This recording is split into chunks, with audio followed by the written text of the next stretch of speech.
अच्छा जी 109। अच्छा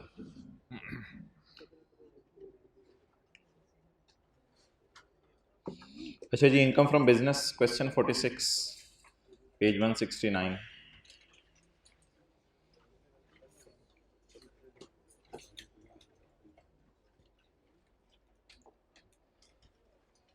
अच्छा, इससे पहले ज़रा आप नज़र मारिएगा। ज़रा नज़र मारते हैं या पूरी नज़र मारते हैं? पूरी तरह नज़र मारें सेक्शन 113 पे। Section 113 page 160। हमने पढ़ा था कि जिस बंदे की साल की सेल 100 मिलियन या उससे ज़्यादा होगी, 100 मिलियन वाले को भी, हाँ 100 मिलियन या उससे ज़्यादा सेल होगी, he is required to pay minimum tax. उसने मिनिमम टैक्स पे करना है। Clear? As per section 113। Minimum tax क्या होता है यार? दो तरीके से टैक्स निकालना होता है। एक टेबल में जाके, लेट क्यों हो गए?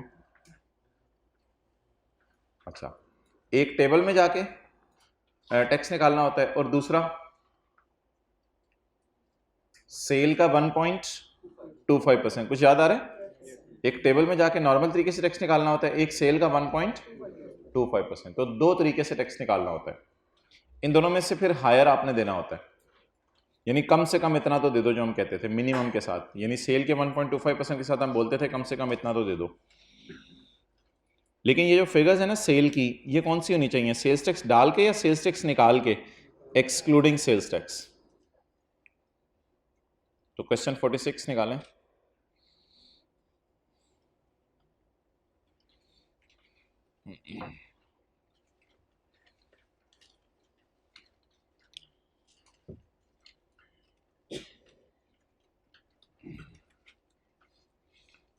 थ्योरी का सवाल, page number 169। Gilani and Company, a sole proprietor, is being involved in the various consumer products in Pakistan. During the year, GC's taxable income was 6.1. Taxable income क्या होती है? सेल में से खर्चे वगैरह माइनस हो गए होते हैं, ये तो टैक्सेबल इनकम है।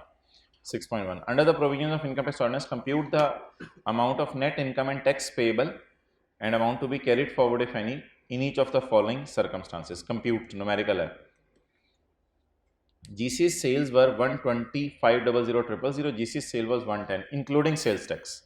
तो कैलकुलेटर पकड़ें, मुझे बताएं ये सेल्स कितनी है excluding sales tax? 110 million divided by, कुछ लोगों ने हाइब्रिड में कैलकुलेटर नहीं पकड़ा हुआ भाई, माजरत के साथ। अब मैं क्या करूं आपके साथ? फिर 110 million divided bye 117 multiplied by 100, 9,017,094। ये सेल्स आपकी आ गई सेल्स टैक्स डाल के या सेल्स टैक्स निकाल के? अच्छा, दूसरी असम्पशन क्या थी? 120,500,000 को पकड़ें, डिवाइड करें 117 से और मल्टीप्लाई करें 100 से। 102,99,1453। अब बता दें जी, किस सूरत में इस पे सेक्शन 113 लगेगा, किस सूरत में सेक्शन 113 नहीं लगेगा? सिनेरियो 2 में क्या इसकी सेल 100 मिलियन या उससे ज्यादा है? नो, तो सेक्शन 113 नहीं लगेगा। और सिनेरियो 1 में इसकी सेल 100 मिलियन से ज्यादा है, इसलिए इस पे सेक्शन 113 लगेगा। तो अगर इस पे सेक्शन 113 नॉट अप्लाई और इस सिनेरियो में सेक्शन 113 अप्लाई, तो इन दोनों में फिर फर्क क्या होगा? इन दोनों में फर्क मोहतरम ये होगा कि यहां पे आप 2 दफा टैक्स निकालेंगे। ऐसा ही है, 2 दफा टैक्स निकालेंगे। एक कैसे? टैक्सेबल इनकम को टेबल 1 में देख के और सेल का 1.25%। और दूसरा, इधर कैसे टैक्स निकालेंगे? बोलें, इधर कैसे टैक्स निकालेंगे? जल्दी बताएं। हाँ, इधर आप जो है वो सिर्फ टेबल 1 लगाएंगे। आप 2 दफा टैक्स निकालेंगे या एक दफा टैक्स निकालेंगे? डन हो गया। तो अगर आप पे 113 लग रहा है तो कितनी दफा टैक्स निकालेंगे? 2 दफा निकाल के जमा भी दोनों दफा कराने? नहीं, कम से कम फिर सेल का 1.25 तो दे दो, वरना फिर जो है वो नॉर्मल भी दे सकते हो। उन दोनों में से हायर देखना होगा। वो फिर आप अगली कैलकुलेशन आपको याद आ जाएगी सेक्शन 113 रिवाइज करेंगे तो एक दफा टैक्स 0.2 में निकालना है और 2 दफा टैक्स निकाल के किस में चेक करना है? 0.1 में। डन। अच्छा, ये टैक्स होता कितना है वैसे? सेल का 1.25%। अच्छा, एक थोड़ा सा इशू इसके साथ ही देख लेते हैं, किसी एक न्यूमेरिकल में आ जाए। मिसाल के तौर पे यूपी के चैप्टर में ही आ जाए, फिर बस 5-7 मिनट में मैं न्यूमेरिकल शुरू कराने लगा हूं जो हमने सोचा हुआ है।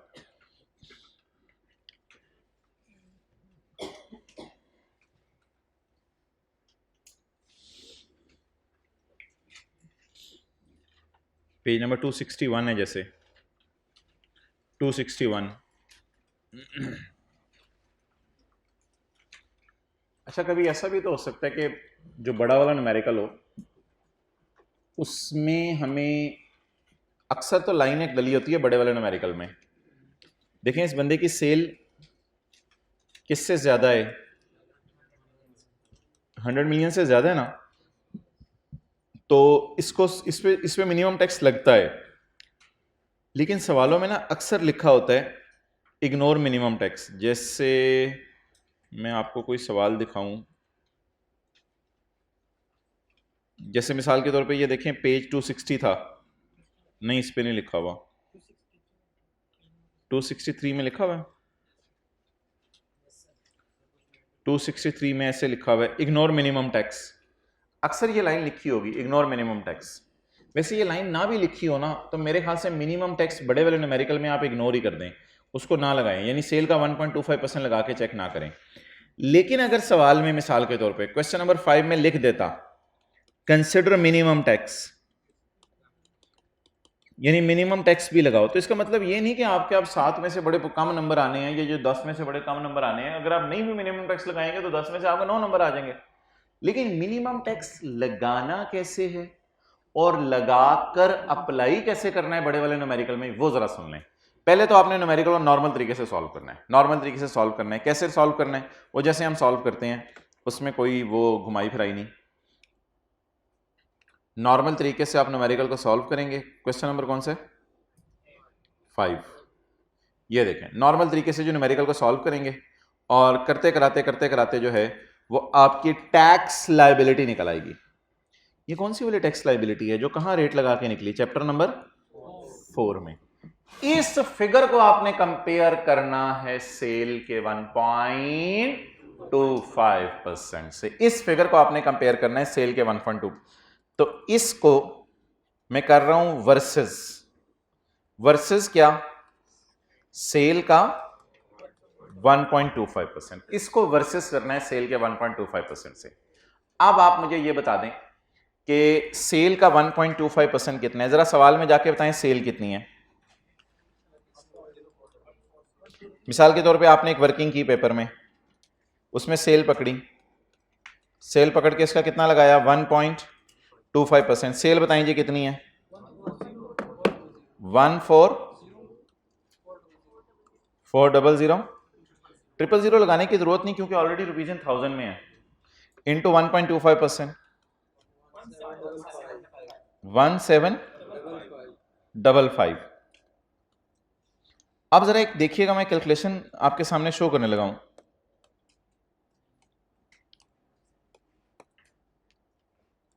अब वो लॉ मेकर क्या कह रहा है? लॉ मेकर कह रहा है बबलू कम से कम सेल का 1.25 तो दे दो, कम से कम सेल का 1.25 तो दे दो। हम कहेंगे हम ऑलरेडी 6619 दे रहे हैं, वो कहेगा कम से कम 1, तो चुप कर जाएगा। 1755 को देखेगा, देख के चुप कर जाएगा और कहेगा कोई मसला नहीं। जो बंदा ऑलरेडी 6619 नॉर्मल तरीके से दे रहा हो, क्या उसे कहा जाएगा नहीं तुम कम टैक्स दे दो? नहीं। तो इसमें उंगली रख के बोले कम से कम 1755 दे दो, लेकिन वो ऑलरेडी कितना दे रहा है? 6619। तो इसलिए अब आप क्या करें, बस इसी तरह चला दें, इसी तरह चला दें। डन हो गया? चलें जी, इसको नोट करें।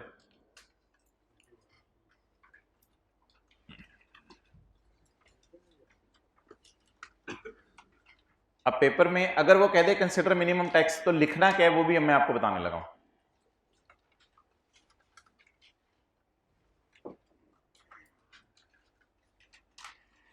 ये वर्किंग कीजिएगा एग्जामिनर के लिए, ये वर्किंग करके लिखिएगा।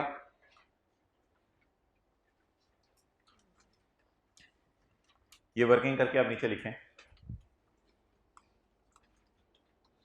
एज 6619 कैलकुलेटेड इन नॉर्मल वे,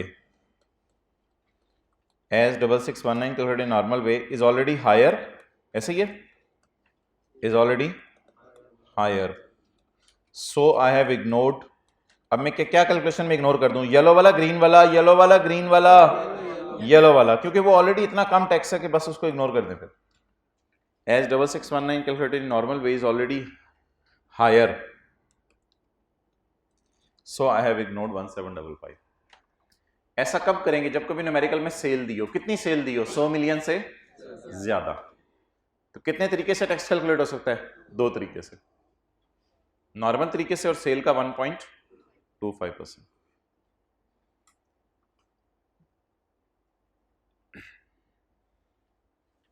आगे उसी तरह कोई और टैक्सेस हैं आपके, नॉर्मल, फाइनल, सेपरेट ब्लॉक, उनको ऐड करके लेस। न्यूमेरिकल का फॉर्मेट आगे उसी तरह चलेगा। ये किस फिगर से कंपेयर करवाया है मैंने? जो चैप्टर 4 वाली आई है फिगर, चैप्टर 4 से जो टेबल में रेट लगाते हैं। अच्छा, अब मेरा सवाल आपसे ये है, अगर इधर आ जाता 7000 तो क्या करते? तो मेरा मशवरा पता है क्या है? फिर आपने पता क्या करना था? आपने ना इसको पेपर में ना काट देना था ऐसे, कोई मसला नहीं, ऐसे काट देना था, ऐसे काट के क्या लिख देना था, और फिर चल चला। लेकिन फिर आपने इन दोनों का डिफरेंस लेके कैरी फॉरवर्ड भी करना था। कितना टैक्स बना? 7000। कितना देने को दिल चाह रहा था? कितना ज्यादा बना? समझ रही हैं बात? अगर इधर आ जाता जवाब 7000, तो कितना टैक्स बना? 7000। कितना देने को दिल चाह रहा था? 6619। तो फिर कितना देंगे? तो जितना बाकी बची उसे कैरी फॉरवर्ड कर लेंगे। डन हो गया। लेकिन इधर आप फेस पे कितना चलाएंगे? 7000। तो लिखें जरा छोटा सा करके, 1755 को स्टार डाल के। अगर वैसे ये अब आपके समझने के लिए है सिर्फ, अगर 1755 की जगह 7000 आ जाए, अगर 1755 की जगह 7000 आ जाए,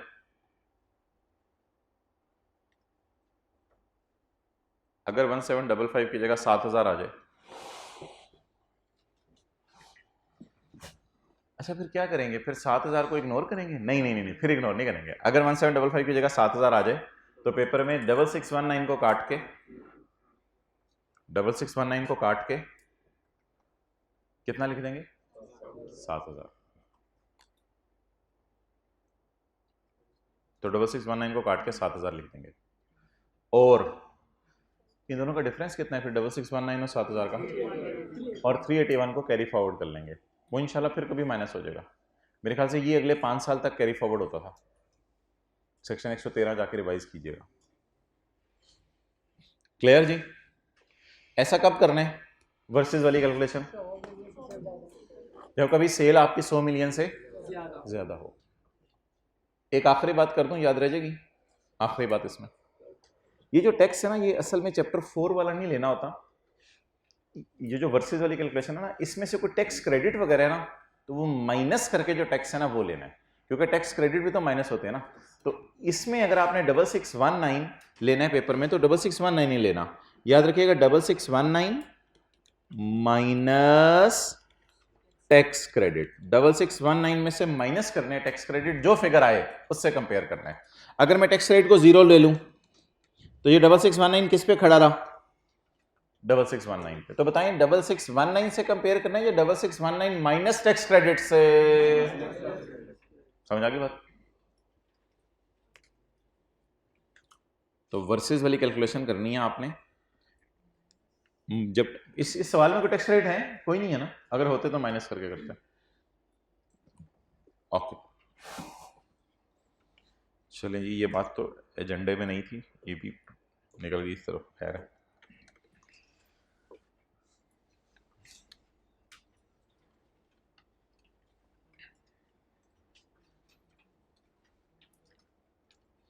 जी निकाल लें आज वाले notes.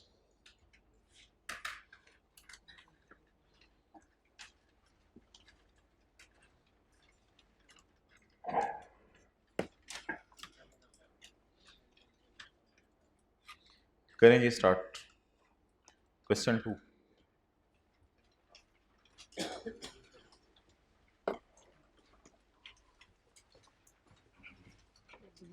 For the purpose of this question assume that today is 31 August 2022। इसका मतलब सिर्फ ये होता है कि आपका साल अभी ताज़ा ताज़ा ख़त्म हुआ है 30 जून 22 को। तो आप किस दिन खड़े हुए हैं? 31 अगस्त 22 को। ये 2 महीने गुजरे हैं, अभी 30 सितंबर तक आपको पता है हम रिटर्न जमा करवा सकते हैं। तो इस लाइन की इससे ज़्यादा कोई सिग्निफिकेंस नहीं। तो Akash Kumar owns a industrial undertaking under the name and style PJC, which is engaged in the business of manufacturing fast-moving consumer goods. Following information is available from PJC's record for the year ended 30 June 2022. Loss कितना आ रहा है जी? 87 million. Working 1 income from business हो गया जी। Mobile use, चलो बहुत अच्छा हो गया, ये तो गुड हो गया। लॉस बता दें जी। बिफोर टैक्स का उसने इसलिए लिखा था, अभी टैक्स वगैरह कैलकुलेट नहीं हुए। लॉस कितने जी? रुपीज इन 1000 कर लेते हैं, ये लिख दीजिएगा याद से। किधर जा रहे हैं आप लोग? ये मैं इस तरह की बातें लिख दीजिएगा याद से, ये कर लीजिएगा, ऐसा हो गया।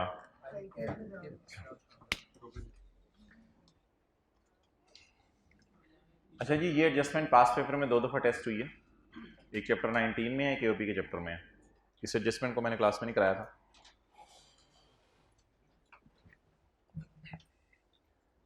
ये एडजस्टमेंट 2 मैंने डाली है इस सवाल में, और ये 2 का दूसरा बुलेट डाला है। बाकी ये वाली एडजस्टमेंट और नीचे वाली सारी एडजस्टमेंट्स, ये लेटेस्ट टाइम का सवाल है आईकैप का, बिजनेस का सारा। अच्छा,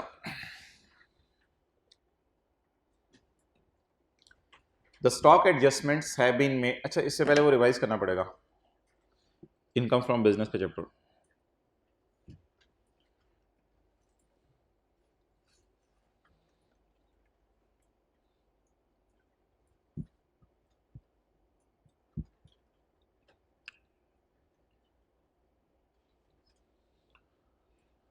अच्छा, एक बात मैं कर दूं, जब आप अभी रिवीजन कर रहे होंगे ना, तो कुछ चीज़ें हमने क्लास में छोड़ी हुई थी, लेकिन वो अब मुझे आपको करवाने की ज़रूरत नहीं है, क्योंकि जब आप वो रिवीजन कर रहे होंगे तो आपको खुद ही वो बात याद आ जाएगी। अच्छा, यहाँ पे ये बात हो रही थी। जैसे कि मिसाल के तौर पे आप कभी चैप्टर 16 पढ़ेंगे, तो चैप्टर 16 में हमने ये बात पढ़ी थी कि अगर कोई बंदा, चैप्टर 15 में भी ये बात पढ़ी थी, लेकिन 16 मैंने पहले पढ़ा दिया था कि where a person fails to produce before commissioner और form of CA the accounts documents, तो क्या सजा मिलनी है?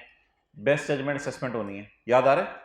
तो ये बात चैप्टर 15 में मैंने पढ़ा दी थी, और पढ़ाते हुए मैंने कहा था कि यार ये बात आपको भी समझ नहीं आ सकती, क्योंकि हमने कौन सा चैप्टर भी पढ़ना है? चैप्टर 15 भी पढ़ना है। तो 16 में ये पढ़ा दी थी और कहा था 15 के बाद आपको समझ आएगी। अब अगर मैंने 15 पढ़ा दिया तो दोबारा मुझे 16 में लाके ये पढ़ाने की जरूरत नहीं है, क्योंकि जब आप फाइनल रिवीजन कर रहे होंगे तो आपको ये बात खुद ही याद आ जाएगी।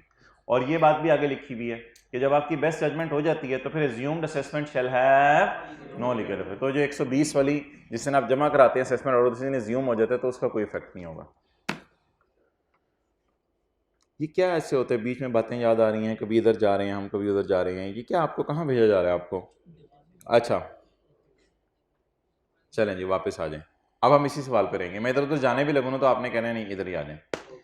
अच्छा जी, इनकम फ्रॉम बिजनेस के चैप्टर के अंदर हमने पढ़ा था कैश बेसिस ऑफ अकाउंटिंग और एक्रूअल बेसिस ऑफ अकाउंटिंग, और फिर हमने पढ़ा था प्राइम कॉस्ट मेथड और एब्जॉर्प्शन कॉस्ट मेथड। अब ये चीज़ें अगर भूली हुई हैं तो इनको ज़रा तो नहीं, पूरा ही रिवाइज कर लेते हैं। नहीं, उधर ही रहने का मतलब ये तो नहीं कि न्यूमेरिकल के अंदर ही रहना है, हमने अकल भी लगानी है।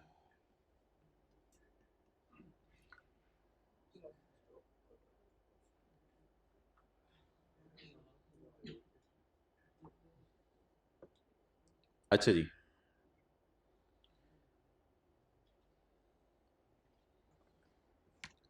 जो बंदा कैश अकाउंटिंग यूज कर रहा है, जो बंदा कौन सी अकाउंटिंग यूज करे, उसने कौन सा मेथड लगाना है मर्जी है, या प्राइम या, और जो बंदा एक्रूअल अकाउंटिंग यूज कर रहा है उसने कौन सा मेथड लगाना है, यानी एक्रूअल वाले के पास ऑप्शन अवेलेबल नहीं है, एक्रूअल ने कौन सा मेथड लगाना है, एब्जॉर्प्शन कॉस्ट। डन। अब ये एडजस्टमेंट पड़ेगी। The stock adjustments have been made on cash basis. Stock adjustment किन बेसिस पे हुई है, कैश बेसिस पे। अब हमें तो पता नहीं कि कैश बेसिस में तुमने प्राइम यूज किया होगा या एब्जॉर्प्शन यूज किया होगा, हमें तो पता नहीं, तुम्हारे पास तो चॉइस अवेलेबल थी। And has been valued on prime cost, शुक्र है बता दिया। कहते हैं मैं कैश अकाउंटिंग फॉलो कर रहा था और मैंने कौन सा मेथड चूज किया, मैं कैश अकाउंटिंग फॉलो कर रहा था और मैंने प्राइम वाला मेथड यूज किया। ठीक है जी, ठीक है, तुमने एब्जॉर्प्शन नहीं यूज किया, कोई मसला नहीं। However the Akash want to change the method of accounting, लेकिन अब मैं मेथड ऑफ अकाउंटिंग ही बदलना चाहता हूं, यानी कैश से किस तरफ आना चाहता हूं, एक्रूअल की तरफ। कैश से किसकी तरफ आना चाहता हूं, एक्रूअल की तरफ। However, Akash want to change the method of accounting from cash to accrual. In this respect, following information has been gathered. ये इसने कब सोचा होगा, आकाश want to change, इस साल सोचा होगा या पिछले साल सोचा होगा, क्या ख्याल है आपका, पिछले साल सोचा होगा। हद होगी यार, पिछले साल की तो रिटर्न जमा करा के हुकूमत को आप टैक्स भी दे आए होंगे, ये इस साल सोचा होगा पिछले साल सोचा होगा, ऐसे तो ना बात करें ना। अब इसने सोचा, कब सोचा, इसी साल सोचा होगा ना, कुछ नहीं लिखा हुआ तो इसी साल सोचा होगा, डेटा भी सवाल का इसी साल का है, फॉर द ईयर 30 जून 2022 का डेटा है। तो इस साल इसने क्या सोचा, कहां से कहां चले जाएं, कैश से किसकी तरफ चले जाएं, एक्रूवल की तरफ। अच्छा जी, अब हमारा साल कौन सा है, 30 जून, और पिछला साल 30 जून 21। हमने हमारे साल सोचा है कि हम कौन सी अकाउंटिंग फॉलो कर रहे थे, कैश पिछले साल, और पिछले साल हम फॉलो कर रहे थे कैश, इस साल किस पे आ जाएं, एक्रूवल पे आ जाएं। डन होगी ये बात। अब आप मुझे बताएं कि पिछले साल इसको कौन सा मेथड फॉलो करना चाहिए था, पिछले साल इसको कौन सा मेथड फॉलो करना चाहिए था, इसकी चॉइस अवेलेबल थी इसके पास, या प्राइम करता या एब्जॉर्प्शन। तो पिछले साल इसने, सवाल बता रहे कौन सा यूज किया, प्राइम यूज किया। पिछले साल इसने कौन सा यूज किया, प्राइम यूज किया। The stock adjustments have been made on cash basis. ओए होए होए, जो हमारे सवाल में एडजस्टमेंट से कहते हैं सारी ही कैश बेसिस पे हो चुकी हैं, और कैश बेसिस पे कहता है मैंने प्राइम मेथड यूज किया हुआ है। इसका मतलब है हमारे साल ये वाली एडजस्टमेंट भी किस पे हो चुकी है, प्राइम पे। अबे पिछले साल तेरा कैश था तो फिर तो प्राइम समझ आता है, लेकिन इस साल तूने कौन सा मेथड चूज कर लिया है, एक्रूअल। अब अगर तूने एक्रूअल चूज कर लिया है तो एक्रूअल चूज करने की वजह से तुझे प्राइम पे रहना चाहिए या तुझे एब्जॉर्प्शन पे आ जाना चाहिए। सवाल कह रहे the stock adjustments have been made on cash. Adjustments, stock closing भी होते हैं, ओपनिंग भी होते हैं। The stock adjustments have been made on cash basis and stock is valued on prime. The stock adjustment is made on cash basis and it is on prime. तो पिछले साल के क्लोजिंग पे मुझे एतराज नहीं है, क्योंकि पिछले साल का जो क्लोजिंग है ना वो बनता है हमारे साल का ओपनिंग, और वो वही क्लोजिंग होता है जो पिछले साल का क्लोजिंग है। इसलिए पिछले साल के क्लोजिंग पे मुझे एतराज नहीं है। पिछले साल मेथड कौन सा था, कैश, कैश के अंदर ऑप्शन क्या अवेलेबल थी, प्राइम या, मैंने पिछले साल कौन सा यूज किया होगा, सवाल साइलेंट है, प्राइम यूज किया होगा। इस साल भी मैंने कौन सा यूज कर दिया, प्राइम। मैंने प्राइम से किस पे जाना है, इस साल वाला क्लोजिंग छेड़ूं या पिछले साल वाला भी क्लोजिंग छेड़ूं? भाईजान इस साल आपने मेथड सिर्फ इसी साल वाला छेड़ेंगे, क्योंकि अकाउंटिंग की क्लास नहीं हो रही कि अकाउंटिंग पॉलिसी चेंज होगी है तो रिट्रोस्पेक्टिव एप्लीकेशन होगी और पता नहीं क्या क्या आई है सेट, अगर आपने पढ़ा हुआ है तो सॉरी, कोई ऐसी बात नहीं आपने करनी कि अकाउंटिंग की क्लास हो रही है और वो टैक्स सीधा सीधा होता है। बस पिछले साल कौन सा मेथड था, कैश, तो अल्लाह का शुक्र है प्राइम मेथड अलाउड था। इस साल कौन सा मेथड है, एक्रूवल, तो आप किसकी तरफ आने, एब्जॉर्प्शन की तरफ। Akash want to change the method of accounting from cash to accrual. कब सोचा होगा चेंज करने का, पिछले साल सोचा होगा, इस साल, इस साल। अच्छा ये ओपनिंग स्टॉक वाले को क्या करूं मैं, ओपनिंग स्टॉक वैसे मेरा प्राइम पे पड़ा होगा, ओपनिंग स्टॉक मेरे ख्याल से मेरा प्राइम पे पड़ा होगा, क्योंकि पिछले साल कौन सी अकाउंटिंग फॉलो करा था, कैश, तो कैश में प्राइम वाला मेथड था। तो इस ओपनिंग स्टॉक को एब्जॉर्प्शन पे ले आऊं या पिछले साल मेरा मेथड ही कैश था, इसलिए भाईजान ओपनिंग स्टॉक का कोई इफेक्ट नहीं होगा। क्यों, ओपनिंग क्या होता है पिछले का, और पिछले साल कौन सा मेथड था, और कैश में प्राइम और एब्जॉर्प्शन की इजाजत थी, मैं कौन सा यूज कर रहा था, तो कोई मसला ही नहीं। मसला कहां है आप बताएं, इस साल हमने सोचा है कि मेथड चेंज करें, the adjustments have been made unluckily on cash पे से। एडजस्टमेंट्स किस पे हो गई हैं, कैश की वजह से हमारा स्टॉक पड़ा होगा प्राइम पे, हमने किस पे लेके जाना है, एब्जॉर्प्शन पे। तो अब आप मुझे बता दें सिर्फ क्लोजिंग स्टॉक में एडजस्टमेंट रिक्वायर्ड है या ओपनिंग में भी? ओपनिंग में आपने इसलिए एडजस्टमेंट नहीं करनी कि पिछले साल मेथड कौन सा था, कैश, तो कैश मेथड में प्राइम अलाउड था, तो प्राइम पे हुआ हुआ नो प्रॉब्लम। इस साल किसकी तरफ स्विच कर गए हैं, एक्रूवल। एक्रूवल में चॉइस अवेलेबल है या प्राइम या एब्जॉर्प्शन, चॉइस अवेलेबल है नहीं अवेलेबल, सिर्फ क्या अवेलेबल है, absorption. The stock adjustments have been made on prime लिखा हुआ सवाल में, तो सिर्फ क्लोजिंग को ना प्राइम से उठा के किस पे ले आए, एब्जॉर्प्शन पे ले आए। No problem in opening, no problem in opening, closing में प्रॉब्लम है।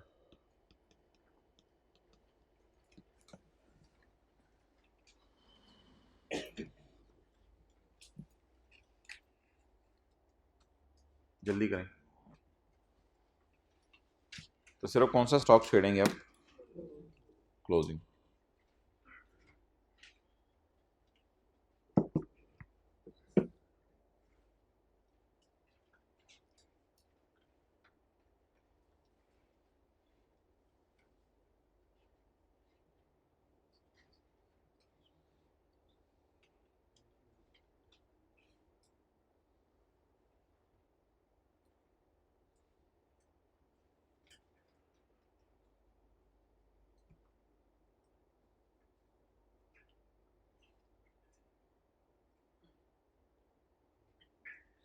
ओके, ओपनिंग को छेड़ने की क्यों जरूरत नहीं है, पिछले साल कौन सा मेथड था, कैश में क्या अलाउड था, प्राइम, तो प्राइम पे हो गया, और हम पिछले साल का क्लोजिंग ही अगले साल का ओपनिंग बनता है, इसलिए ओपनिंग में भी कोई मसला नहीं। ओपनिंग को नहीं जबरदस्ती एक रोल पे लाने की जरूरत, क्योंकि ओपनिंग होता है पिछले साल का क्लोजिंग। अब हमने क्लोजिंग स्टॉक क्या करना है, 7 से 8 पे लेके जाना है या 8 से 7 पे, ये रॉन्ग है, ये ओरिजिनल है। तो 7 से 8 पे जाने के लिए क्लोजिंग स्टॉक को क्या करेंगे, बढ़ाएंगे। जिन्होंने पार्ट ए लिया लेक्चर का उनको मैंने बताया था क्लोजिंग स्टॉक बढ़ने से प्रॉफिट बढ़ जाता है, तो प्रॉफिट को मैं बढ़ाने लगा हूं। पार्ट ए में देख लीजिएगा लॉजिक, क्लोजिंग स्टॉक बढ़ने से प्रॉफिट बोले बढ़ जाता है। ऐड क्लोजिंग स्टॉक की एडजस्टमेंट, क्लोजिंग स्टॉक बढ़ाना है, प्रॉफिट कितने से बढ़ेगा, 1000 से, क्योंकि वो रुपीज इन मिलियन है ना, ये रुपीज इन मिलियन है, और हम सवाल किस में करें, रुपीज इन 1000 में। Done.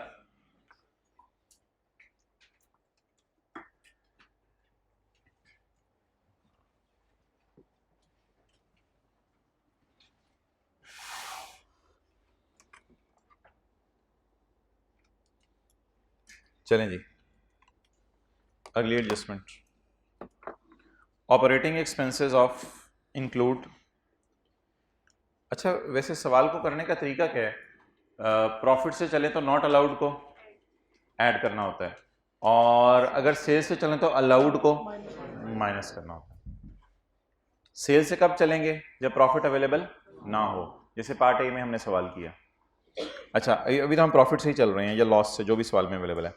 Commission of 2.5 million was paid to a distributor, Liaquat Bashir, on sale of PJC's products of 50 million. These products are covered in third schedule of the Sales Tax Act 1990.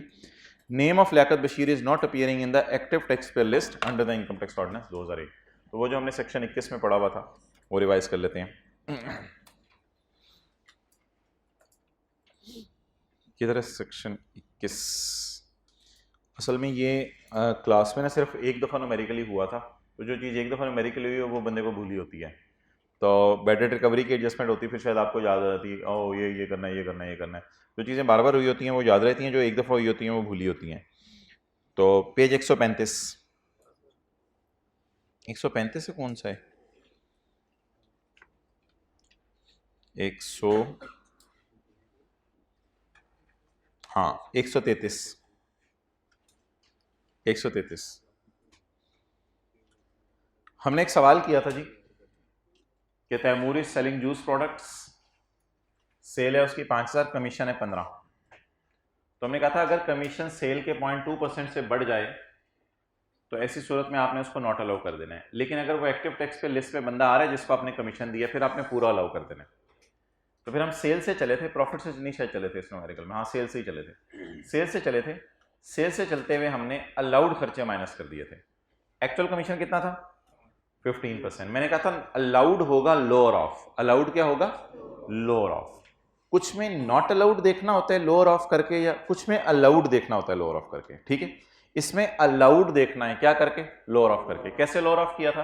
Simple C calculation थी, cell पकड़ी थी और 15 सवाल में given था, 15 को पकड़ा था, 15 को पकड़ के एज इट इज लिख दिया था, और सेल को पकड़ के कितने % लगाया था? 0.2%। तो 15 और 10 में से लोअर, तो अलाउड इज 10। डन। अब इस सवाल में आए, अब आप मुझे बताएं व्हाट इज अलाउड। वर्किंग 1.1 में करता हूं, वर्किंग 1.1।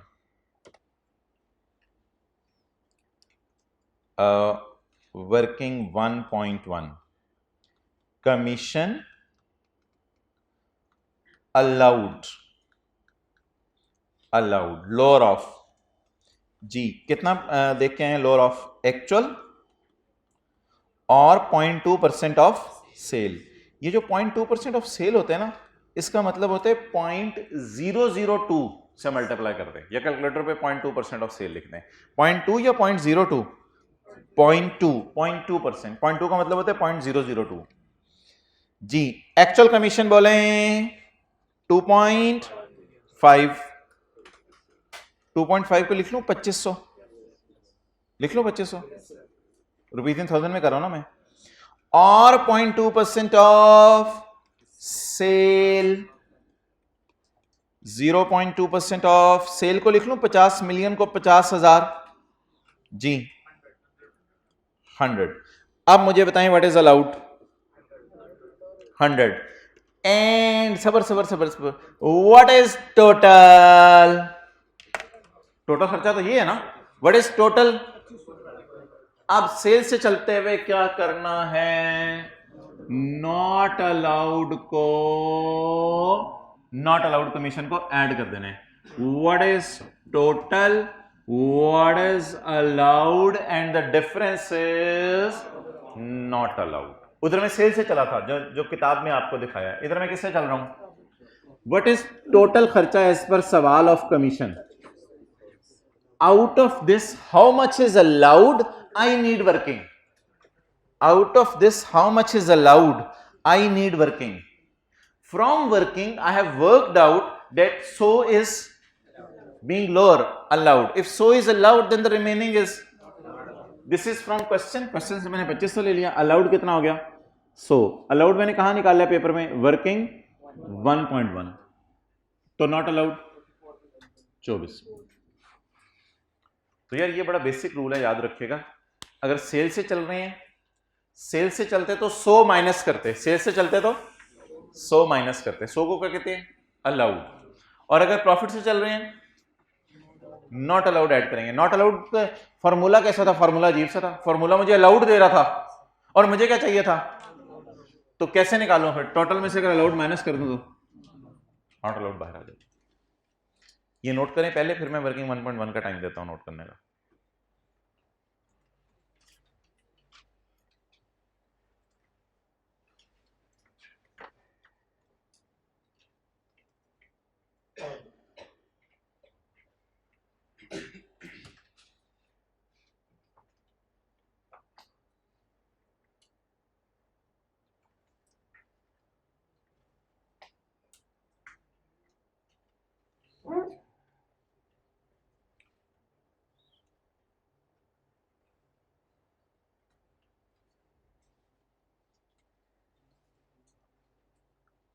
अच्छा इधर देखें भाई, जहां हो ना नॉट अलाउड लोअर ऑफ, इधर तो अलाउड लोअर ऑफ करके है ना, जहां लॉ में एक दो जगह आपको मिलेगा नॉट अलाउड लोअर ऑफ, तो जहां नॉट अलाउड लोअर ऑफ हो वो तो डायरेक्टली नॉट अलाउड दे देगा। ये क्या लिखा हुआ था? अलाउड। तो अलाउड जब लोअर है तो फिर मुझे तो अलाउड चाहिए ही नहीं, मुझे क्या चाहिए? तो टोटल में से अलाउड माइनस कर दिया मैंने not. It is worked out, ये मैंने वर्कआउट किया, ये नोट कर लो।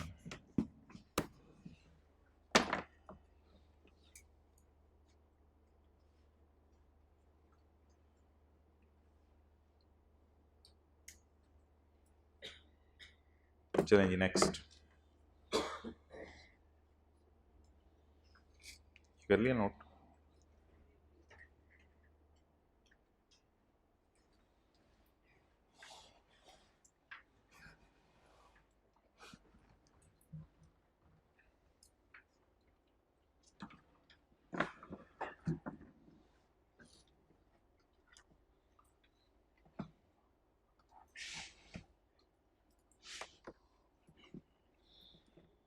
अच्छा मैंने आपको मना किया था कि मुझे इधर उधर नहीं जाने देना, लेकिन मैं इधर उधर जा रहा हूँ। असल में देखें सवाल जो है ना पेपर में, वो वैसे तो आपने प्रॉफिट से ही शुरू करना है न्यूमेरिकल। सेल लेस खर्चे, लेस खर्चे, रिपेयर, पेनल्टी टू गवर्नमेंट और एडवर्टाइजमेंट। ठीक है, रिपेयर 10 रुपये, पेनल्टी 2 रुपये, एडवर्टाइजमेंट 1 रुपये, प्रॉफिट 7। अब अगर आपने सवाल सॉल्व करना है, सॉल्यूशन, मैंने तो कहा हमेशा कहां से स्टार्ट करना है? नेट प्रॉफिट से। नेट प्रॉफिट कितने? 87। ऐड क्या कर दें? नॉट अलाउड, क्या? पेनल्टी कितना? 2। जवाब क्या आ गया? 89। लेकिन अगर आप सेल से चलें तो भी तो सॉल्व हो सकता है। सेल 100 लेस, नाम लिख दूं या चलेगा गुजारा इस तरह? चल जाएगा गुजारा इस तरह। 10 और 1। सेल से चलें या प्रॉफिट से चलें? जवाब तो क्या आएगा? सेल से चलेंगे तो क्या करने? अलाउड माइनस करने। प्रॉफिट से चलें तो यार आपको आज एक बात मैं बता दूं, सवाल एक और तरह से भी आता है। सवाल एक और तरह से भी आता है। वो कैसे आता है? पुत्र, ओ पुत्र पुत्र पुत्र बबलिंग ना कर, इथे वेख जरा। सेल 100, सेल 100, खर्चे 13, 10 जमा 2 जमा 1 13, इस तरह भी सवाल आ जाता है। प्रॉफिट 87, खर्चे इंक्लूड, खर्चे इंक्लूड, पेनल्टी 2, एडवर्टाइजमेंट, रिपेयर के बारे में बताया नहीं उसने, एडवर्टाइजमेंट 1। अब ये वाला अगर मैं सेल से चलाऊं, आपको ये सेल से चला के दिखाऊं, तो सेल से कैसे चलेगा? बोलो बोलो बोलो बोले, सेल कितनी? 100, खर्चे total total total total minus not allowed, minus not allowed is equal to आ जाके खोती 89 पे। इस तरह भी सवाल आता है ना। तो कई दफा खर्चे उसने अलग अलग नहीं दिए होते। इन दोनों सवालों में क्या फर्क है, मैंने खर्चे अलग अलग दिए हुए हैं, इसमें खर्चे मैंने सारे, आपको पता है अक्सर सवाल तो इस तरह के होते हैं पेपर में। और अगर इसमें आप प्रॉफिट से चलें, इसमें प्रॉफिट से चलें तो कितना 87 ऐड 2 जवाब। तो wow you guys know the खोती इज खोती। तो ये डिपेंड करता है अब न्यूमेरिकल के डाटा के ऊपर। तो न्यूमेरिकल का डाटा दो तरह से आता है, ये तस्वीर ही खींचने का टाइम दिया जाएगा ऑब्वियसली, या घर जाके यूट्यूब के ऊपर स्क्रीनशॉट लेने का टाइम। लेक्चर पार्ट बी में तकरीबन 40 मिनट्स के करीब ये स्क्रीनशॉट होगा, 40।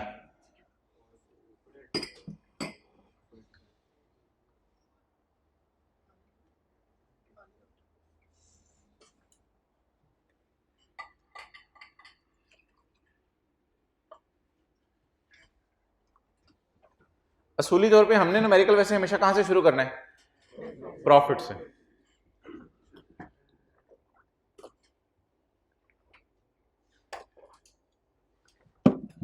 What is this not allowed, 2 रुपए चुपे हमारे बंदा यार हाथ दोगी।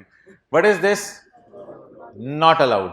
What is this total. What is this allowed. What is this profit से चलते हुए नॉट अलाउड को ऐड करना है।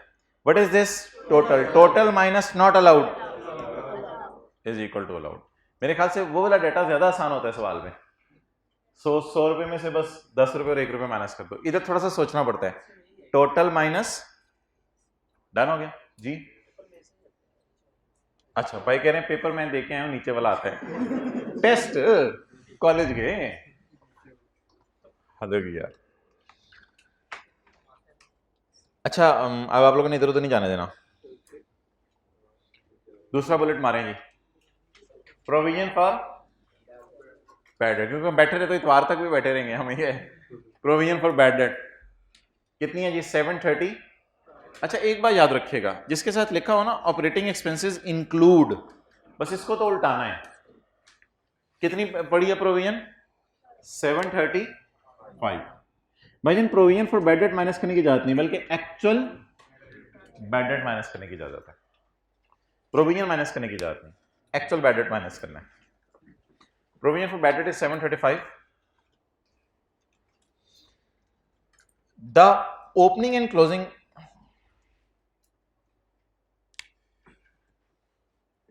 वर्किंग नंबर 1.2, 3 कर लो 2 कर लो वो कोई मसला नहीं। प्रोविजन फॉर डाउटफुल डेट का account, provision for doubtful debt का account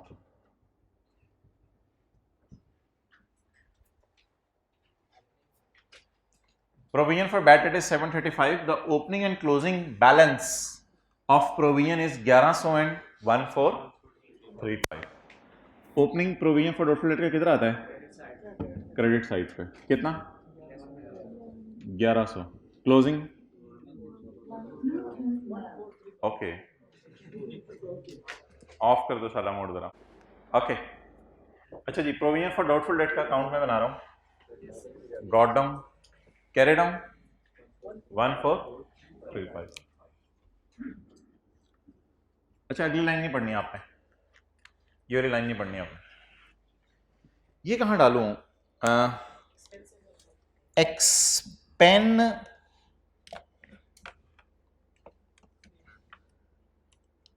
expenses include provision for bad date. Expenses में 735 पड़ा है।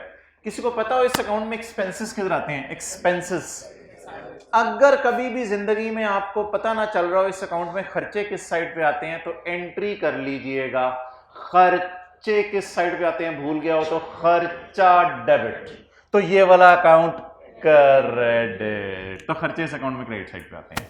इसको एक्सपेंसेस भी कहते हैं कुछ लोग इसको P&L भी कहते हैं, और कुछ लोग इसको बैड डेट एक्सपेंस भी कहते हैं। लेकिन फिलहाल मैं इसको खाली एक्सपेंस का लफ्ज बोल रहा हूं। खर्चों में पड़ा है अंदाजा, अंदाजा टैक्स वाले माइनस नहीं करने देंगे। जी कितना? 735। अच्छा एक बात याद रखिएगा, इस अकाउंट में खर्चे इधर आते हैं और जो लोग एक्चुअली पैसे लेके भागे हो ना वो इधर आता है। असल में ना वो वजह पता है क्या? वो जो एक्चुअली लोग पैसे लेके भागे हैं वो इधर इसलिए आता है कि इस अकाउंट के डेबिट पे आ जाता है और डेटर अकाउंट की क्रेडिट पे आ जाती है वो फिगर, तो वहां से पता चल जाता है कितने लोग एक्चुअली पैसा लेके भागे। तो याद रखिएगा ये वाली साइड होगी जो टैक्स वाले एक्चुअली पैसे लोग लेके भागे हैं, जो एक्चुअली लोग पैसे लेके भागे हैं। बैलेंसिंग 400, इसका मतलब है हमें 400 की डज पड़ी है इस साल, 400 रुपए लोग लेके भागे हैं हमारे। डन, नोट कर लें।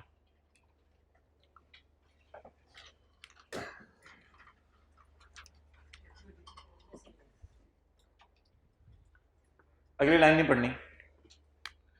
अब ये भाईजान क्या है यार, इसको ना इस तरह समझें, कोई ये अकाउंटिंग डेफिशिएंट टाइप चीज है, ये टैक्स डेफिशिएंट टाइप चीज है, यानी इसको टैक्स वाले कहेंगे माइनस ना करो, इसकी जगह ना एक्चुअल जो लोग पैसे लेके भागे हैं वो माइनस कर लो। और अगले साल ये जो 1435 हैं इनमें से भी कुछ एक्चुअल पैसे लेके भाग जाएंगे तो अगले साल टैक्स वाले उसको माइनस करने देंगे।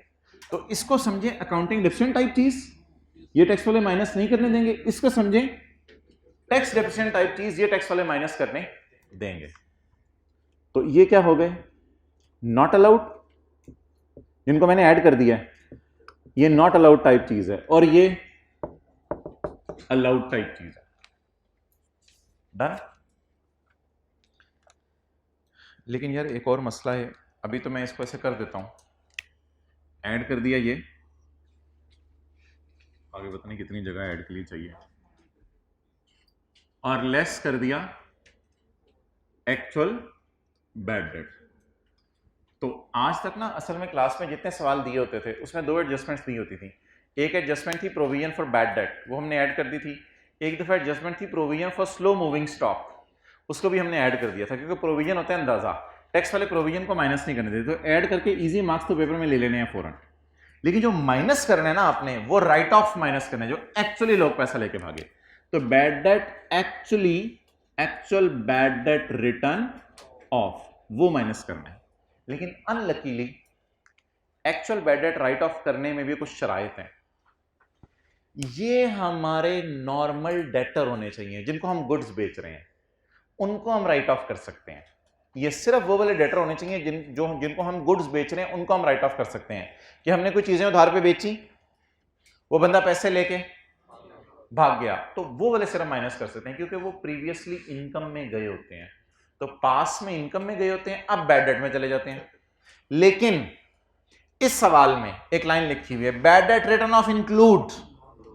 हमने कहा बैड डेट रिटर्न ऑफ तो तुमने मुझे ऊपर दिए ही नहीं, ऊपर वाली दो लाइनों में दिए ही नहीं। कहते हैं वो खुद निकालो, वो हमने निकाल लिए, वो 400।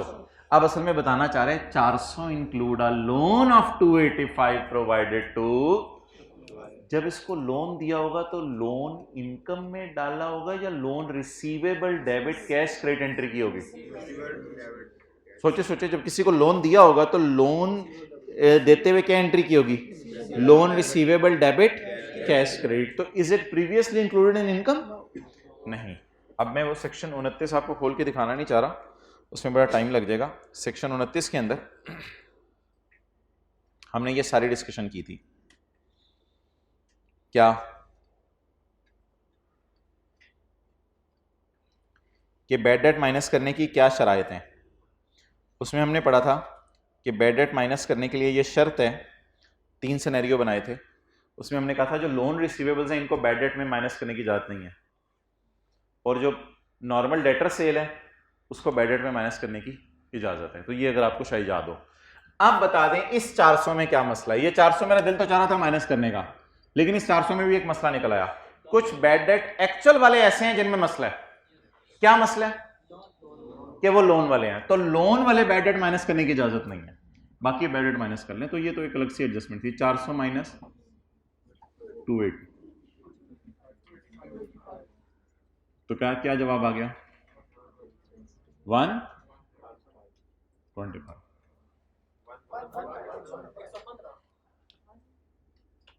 अच्छा, इसमें भाई देखें, अब कुछ लोग क्या करेंगे, शायद एग्जामिनर ने इसके डेट नंबर रखे हों, डेट 1.5, तो कुछ लोग 735 ऐड कराएंगे और 400 माइनस कराएंगे, उनको एक नंबर मिल जाएगा।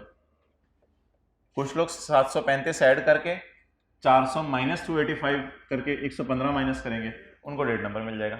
लेकिन जो खाली 400 भी माइनस करेगा उससे भी मार्क्स मिलेंगे। तो इसलिए जो एडजस्टमेंट से जो समझ आ रहा है ना वो करना जरूर है पेपर में, छोड़ के नहीं आना। इन द एंड आपके जहन में आ रहा होगा या इस एडजस्टमेंट का कुछ करना है या नहीं करना।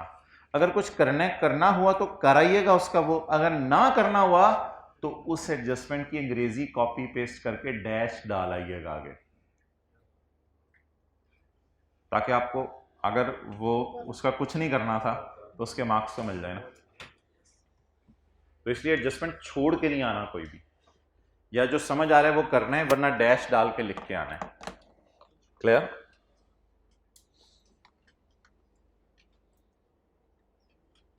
चलें जी, other income include. Other income में पड़ा है इंश्योरेंस क्लेम ऑफ 6 मिलियन, इसको निकालें। जो पड़ा हो ना उसको पहले निकाला करें, इजी मार्क्स लिया करें। अदर इनकम में कोई इंश्योरेंस क्लेम पड़ा है, यानी कोई इंश्योरेंस कंपनी से पैसे आए हैं या मांगे हैं, जो भी है, 6000 होगा यार। ये असल में ना ये देखा ना, ये 6 मिलियन है और ये रुपीज में था, ये रुपीज में था, इसलिए 6000 होगा। इंश्योरेंस क्लेम माइनस कर दो।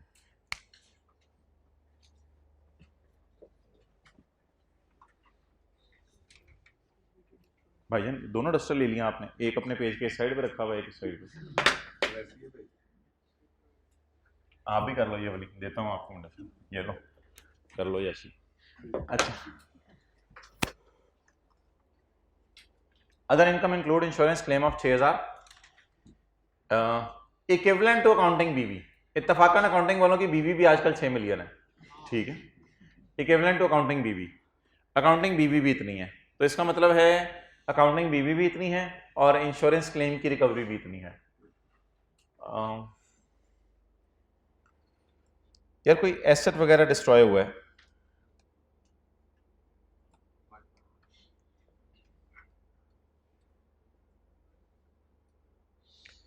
कोई एसेट वगैरह डिस्ट्रॉय हुआ है, उससे इंश्योरेंस वालों ने पैसे दिए हैं 6 और अकाउंटिंग बीवी भी इतनी है। तो अगर मैं डिस्पोजल अकाउंट बनाऊं अकाउंटिंग वालों का, अगर मैं डिस्पोजल अकाउंट बनाऊं अकाउंटिंग वालों का, तो अकाउंटिंग वालों की बुक वैल्यू कितनी है? 6000। और इंश्योरेंस क्लेम से कितना कैसा आया? तो अकाउंटिंग गेन लॉस 0। तो कितना अकाउंटिंग गेन लॉस रिवर्स करना है? 0। बस अकाउंटिंग गेन लॉस आप रिवर्स कर देंगे। कितना अकाउंटिंग गेन लॉस? 0। तो इस लाइन का शायद ये मतलब था कि अकाउंटिंग गेन लॉस सवाल में नहीं है। अगर ये आपको चीज समझ नहीं आ रही कि मैंने अकाउंटिंग गेन लॉस क्यों 0 निकाला है, तो हम क्लास में ऐसे भी करते होते थे। Accounting gain loss, consideration received from insurance company कितनी? 6000 लेस अकाउंटिंग वालों की बीवी, अकाउंटिंग वालों की बीवी कितनी? 6000। तो जवाब 0। तो अकाउंटिंग गेन लॉस इज 0। दोनों में से जो आपको पसंद आई है वो नोट कर लें।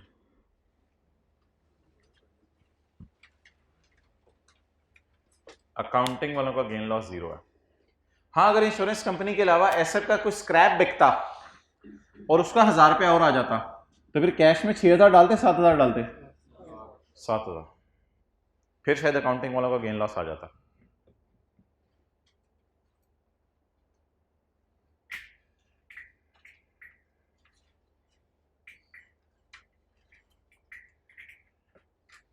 ओके, आ जाओ इधर। तो अकाउंटिंग गेन लॉस डालने की जरूरत नहीं है। Received on 8 November 2021 in respect of vehicle which was completely destroyed by आग। अंदर ही अंदर व्हीकल के आग लगी और उसके बाद बस आग ही नजर आई, बस व्हीकल तो नजर नहीं आई। Full stop.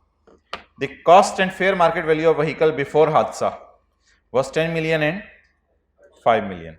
Cost and fair market value. This vehicle was purchased on यकम अक्टूबर 2019। तो बस ये अब टैक्स वालों का गेन लॉस निकालना है। टैक्स वालों भाईजान जिस वक्त कोई एसेट डिस्ट्रॉय हो जाए ना तो फिर आपने उसकी फेयर वैल्यू नहीं देखनी। ये हमने सेक्शन 77 में पढ़ा था। सर ये सब कुछ हम नहीं पढ़ा हुआ है? जी जी बिल्कुल भैया, आप लोगों ने पढ़ा हुआ है।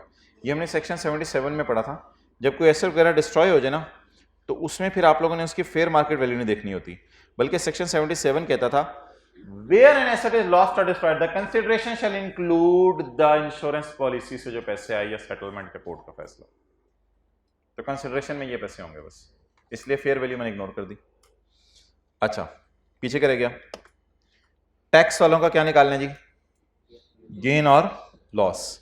तो मेरे ख्याल से टैक्स वालों की बीवी गिवन नहीं है, टैक्स वालों की बीवी निकाल लेते हैं। कॉस्ट अल्लाह का शुक्र है गिवन है, कॉस्ट को पकड़ते हैं, टैक्स वालों की बीवी निकालते हैं और टैक्स वालों की बीवी निकाल के फिर कंसिडरेशन से कंपेयर करेंगे और कंसिडरेशन से कंपेयर करके गेन लॉस निकाल लें। तो वर्किंग नंबर 1.3 हो गई है और तरीका है 1.3। इसको मैंने वर्किंग का रेफरेंस नहीं दिया था, देना चाहते हैं आप दे सकते थे।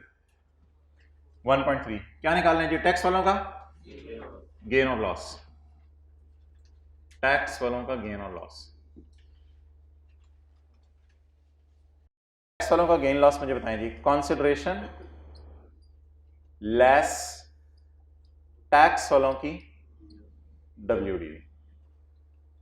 टैक्स वालों की WDV को मैं वर्कआउट करता हूं वर्किंग में, वर्किंग 1.4 वर्किंग 1.4। अच्छा जी कॉस्ट बताएं एसेट की। 10 मिलियन 10,000।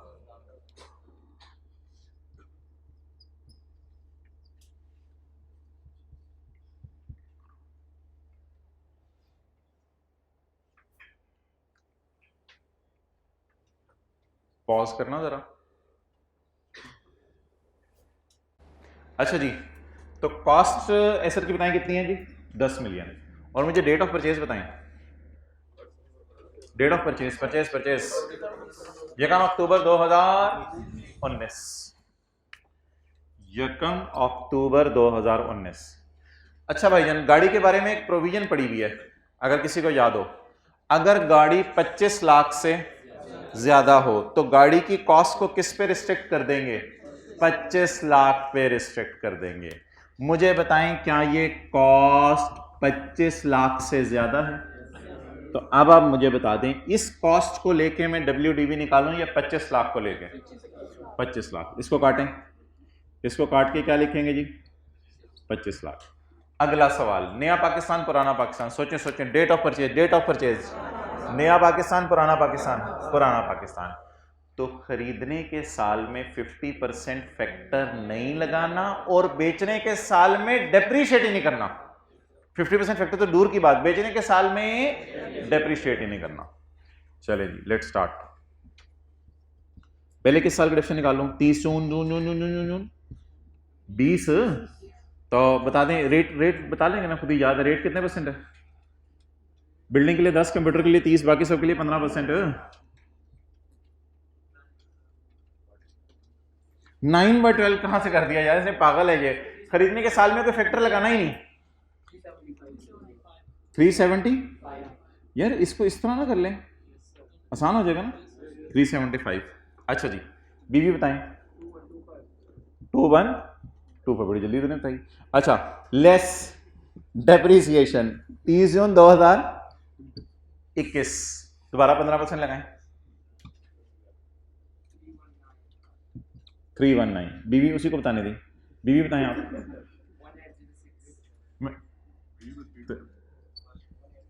ये बीवी किस दिन की है? 18060 30 जून 21 की है कितनी बीवी? मैंने 30 जून 22 के साल में डेप्रीशिएट क्यों नहीं किया? पुराने पाकिस्तान में खरीदा हुआ तो बेचने के साल में डेप्रीशिएट।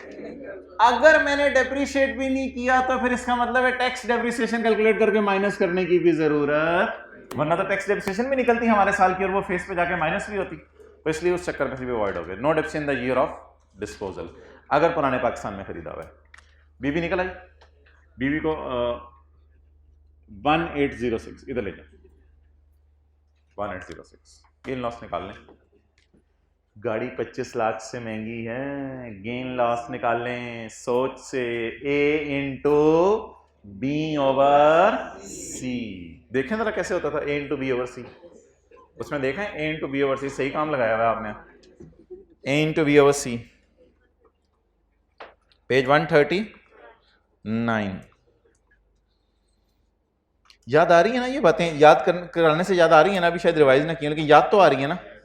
अच्छा, where A is the amount received on disposal, B is 25 lakh and C is the actual cost.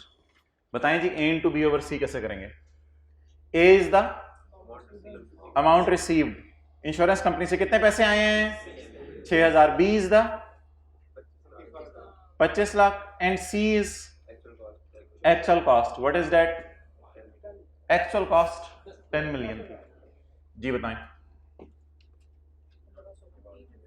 1500। Gain आ गया लॉस?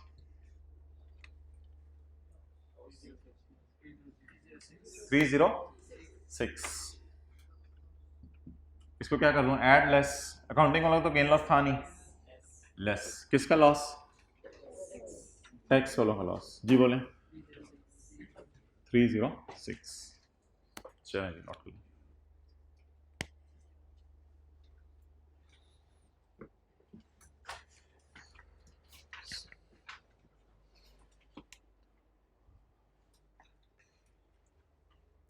अच्छा, आ व्हीकल है या व्हीकल्स लिखा हुआ है? कहीं व्हीकल्स ना लिखा हो।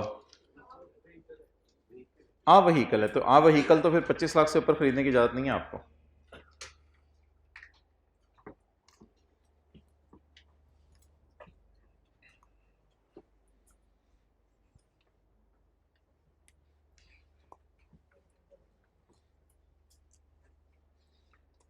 और अगर 25 लाख से सस्ती होती तो क्या करते हैं? फिर एज इट इज, यानी कि 2500 की बजाय 2400 की होती तो बस फिर तो कुछ भी नहीं करते, फिर तो 2400 को एज इट इज करते और जो फिगर आती यहाँ माइनस कर देते। फिर तो 6000 को भी एज इट इज यहाँ लिख लेना था, फिर तो 6000 को भी छेड़ने की जरूरत नहीं थी। चलें जी आगे। ठीक है जी, अल्हम्दुलिल्लाह मेन चीज़ें ओवर होगी, अब आसान चीज़ें सारी नीचे पड़ी हैं। ये बता दें कि साइड की income, other income include rent of 21.6, Akash leased factory building along with plant. Income from other source, lease along with plant, तो इनकम फ्रॉम। पहले इजी मार्क्स तो गेन करें ना, अभी हमने बिजनेस की हेडिंग दे दी हुई है, इजी मार्क्स गेन करें क्या? अदर इनकम इंक्लूड, तो इजी मार्क्स गेन करें। अदर इनकम इंक्लूड 21, इसको जरा निकाल लें अदर इनकम से। Less income from other source पड़ी हुई है ना इसमें, कितनी? अच्छा, निकालते हुए ये नहीं सोचना कि ये फिगर सही है या गलत है, बस निकाल देना है इनको, और जब मेन पे दोबारा इसको कैलकुलेट करना है हमने, तो फिर हम टैक्स रूल्स लगाएंगे। निकालते हुए बस निकाल देना चुप करके। निकालते हुए बंदा बोल रहा हो तो आपने नहीं सोचना, बस निकाल के बाहर जाके देखना है फिर क्या बोल रहा था, और निकालें उसको एक दफा। निकाल दिया। अब देखें क्या मसला है इसको। रेंट ऑफ 21.6 मिलियन ऑन यकम जुलाई। अच्छा, कोई नोट करे? ले आओ यार इधर, इधर से इधर करें नोट, करें हिम्मत नोट करने की।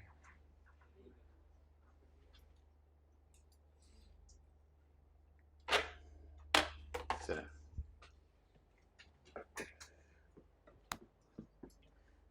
ऑन यकम जुलाई 2021 साल के पहले दिन आकाश ने अपनी आकाशियत दिखाई और lease one of its factory building along with plant and machinery. तो ये कौन सा हेड बना फिर? Income from other source at a monthly rental of payable in advance. Payable in advance का मतलब होता है जुलाई का किराया यकम जुलाई को मिलेगा, अगस्त का किराया यकम अगस्त को मिलेगा, इससे कोई फर्क नहीं पड़ता। आपने बस 12 महीने का किराया इनकम में डालना है, बस 12 महीने का किराया इनकम में डालना है। सिर्फ सैलरी एक वाहिद ऐसी चीज़ है जो रिसीव्ड बेस पे टैक्स होती है, बाकी चीज़ें एक्रूवल पे भी हो जाती हैं, कोई मसला नहीं। बाकी सारे हेड्स सिर्फ सैलरी रिसीव्ड बेस पे है।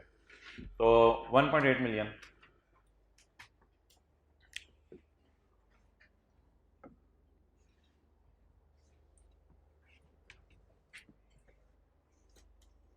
इसको साथ ही कर देते हैं ना, अदर सोर्स की हेडिंग खोल के इसको साथ ही कर देते हैं। एक दो लाइनें छोड़ दें, कोई एडलेस वाली चीजें अगर कोई बकाया हैं तो इसको साथ ही खत्म करें। वर्किंग नंबर कौन सी? 2। नहीं आप वर्किंग नंबर 2 यार प्रॉपर, हम 1 पॉइंट हाथ दोगी। 1 पॉइंट वो मैं बिजनेस के अंदर खोल रहा था। वर्किंग 1.2 नहीं 2। ग्रॉस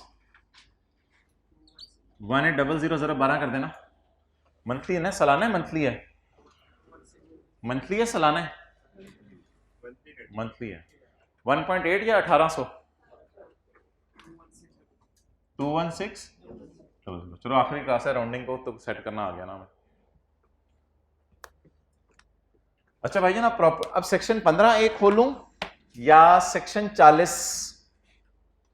सेक्शन 15A में जाके देखूं कौन से खर्चे माइनस करने की इजाजत है, या सेक्शन 40 में जाके देखूं कौन से खर्चे माइनस करने की इजाजत है? भाईजान अगर तो ये इनकम हम प्रॉपर्टी है ना, तो फिर तो मैं खोलूंगा सेक्शन 15A, और सेक्शन 15A में जाके देखूंगा कौन से खर्चे माइनस करने की इजाजत है। सेक्शन 15A जिसमें रिपेयर अलाउंस वगैरह 1/5 और वो माइनस करने की इजाजत है, तो ये सेक्शन 15A है प्रॉपर्टी के चैप्टर पे 212 सफ़े पे। लेकिन अगर मैं इसको मानता हूं कि ये अदर सोर्स है, तो फिर मुझे प्रॉपर्टी का चैप्टर खोलने की जरूरत नहीं है, फिर मैं अदर सोर्स में जाऊंगा। आप लोग साथ चलेंगे मेरे? नो। तो अदर सोर्स के चैप्टर में लिखा हुआ है in computing other source a reduction shall be allowed for any expense. सारे खर्चे माइनस करने की जाते हैं, यहां रिपेयर पूरी माइनस करने की जाते हैं, जो मर्जी खर्चे आप माइनस कर लें, एनी हर किस्म का खर्चा माइनस कर लें। ये है सेक्शन 40 पेज 246 पे। और इसमें यहां तक भी इजाजत है कि अगर आपने बिल्डिंग को प्लांट मशीनरी के साथ किराए पे दी हुई है तो इसकी डेप्रिसिएशन इनिशियल अलाउंस भी माइनस करने की इजाजत है।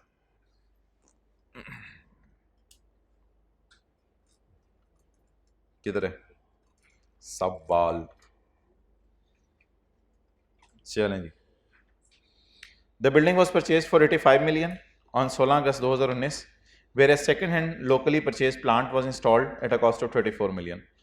तो इनकी डेप्रिसिएशन निकाल लें, इनकी डेप्रिसिएशन निकाल लें।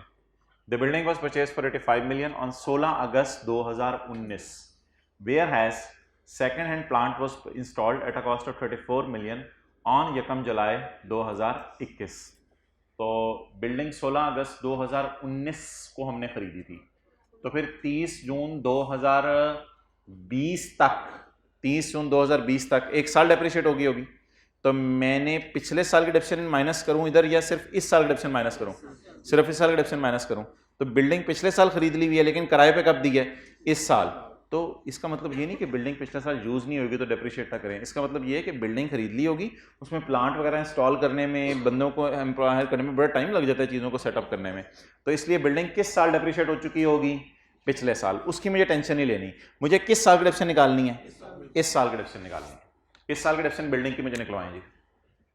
लेस डेप्रिसिएशन ऑन बिल्डिंग, वो अगर थोड़ा सा लंबा काम करना है तो लंबा सा काम कर लें।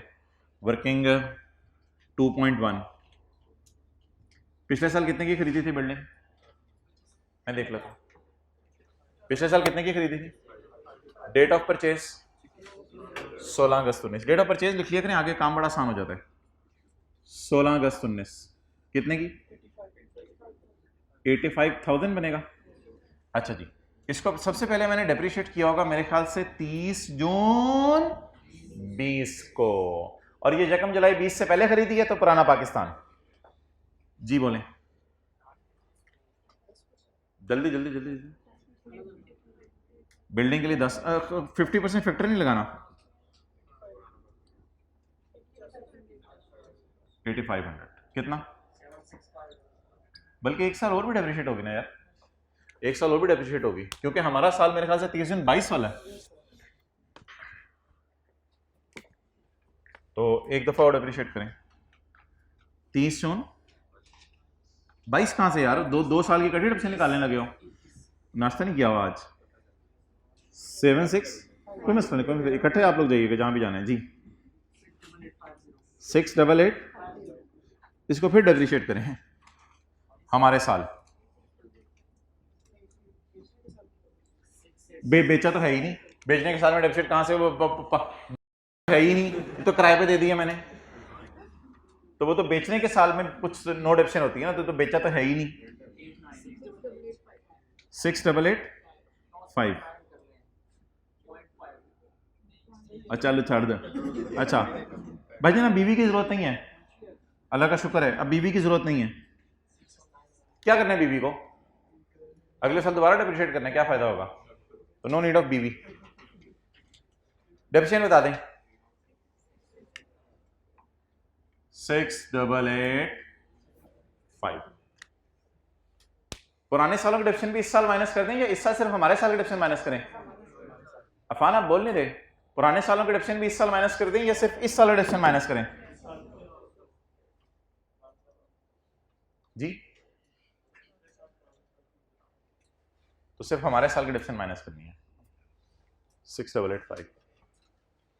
आगे बता देंगे किसकी डेप्रिशिएट है? प्लांट देख लें नया या सेकंड हैंड है? Locally purchase second hand. अगर सेकंड हैंड इंपोर्ट किया होता तो फिर इनिशियल लॉस होता। अभी सिर्फ क्या करें फिर? इनिशियल लॉस लगाना है, प्लांट पे नहीं लगाना। क्यों नहीं लगाना? क्योंकि प्लांट क्या है? Second hand. तो इनिशियल लॉस नहीं लगाना, खाली क्या करते हैं प्लांट को डेप्रिशिएट। यहां तक नोट कर लें।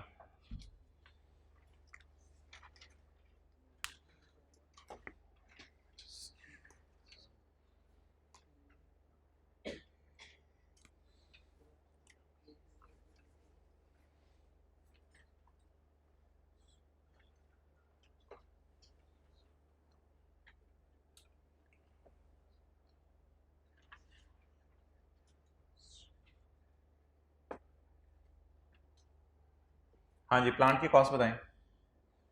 ठीक है देख लो, relax relax no problem. Building के लिए 10, कंप्यूटर के लिए 30, बाकी सब के लिए। ये तो इसी साल खरीदे ना, तो बस इसी साल का डेप्रिशिएट निकाल दें। यकम जुलाई 21 जी। हाँ जी हाँ 50% फैक्टर लगाने क्योंकि ये नए पाकिस्तान में खरीदा। I really appreciate you.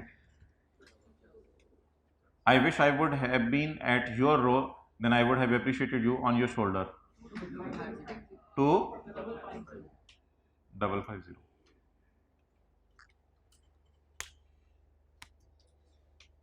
The thapki was my right. You gave him thapki. You're not supposed to give him thapki. अच्छा जी, take back. Okay. भाई कह रहे हैं आगे पढ़े, सवाल मैंने घर जाना है। क्या है लिखा हुआ? Repair and maintenance. अच्छा जी, तो रिपेयर एंड मेंटेनेंस 3.2 की ये रिपेयर अलाउंस है या रिपेयर पूरी माइनस करेंगे? पूरी माइनस करेंगे रिपेयर। यार इस तरह का ना पास पेपर का हमने क्वेश्चन किया था, पता नहीं 30 था मेरे ख्याल से, देखिएगा चैप्टर 19 में 30 या 31 होगा। तो इस तरह का सवाल हमने किया हुआ था सोर्स में, और ये भी उसी तरह का सवाल नहीं आपको लग रहा? सेल से चलते हुए अलाउड खर्चे माइनस कर दो। फील करें, ये जो बिल्डिंग प्लांट मशीनरी सब किराए पे दे दिया, इसी तरह नहीं लग रहा? सेल से चल रहे हैं और अलाउड खर्चे माइनस कर रहे हैं। अलाउड खर्चे बस माइनस कर, रिपेयर अलाउड है सारी। ये रिपेयर अलाउंस नहीं है क्योंकि प्रॉपर्टी के चैप्टर में वो होता है रिपेयर अलाउंस। जी बबलू, बबलू क्या कह रहे थे आप? छा गया 8965। आपके जाने के बाद ना वो क्वेश्चन 1 का फेस हमने बनाया था, मुझे मैंने कहा था बनाना नहीं है। उधर वाला भी छोड़ा है, कॉस्ट अकाउंटिंग वाला किस टाइम खत्म होना था? वो नसीहत है ऑनलाइन। हमारे पास पता नहीं क्या क्या है। अच्छा जी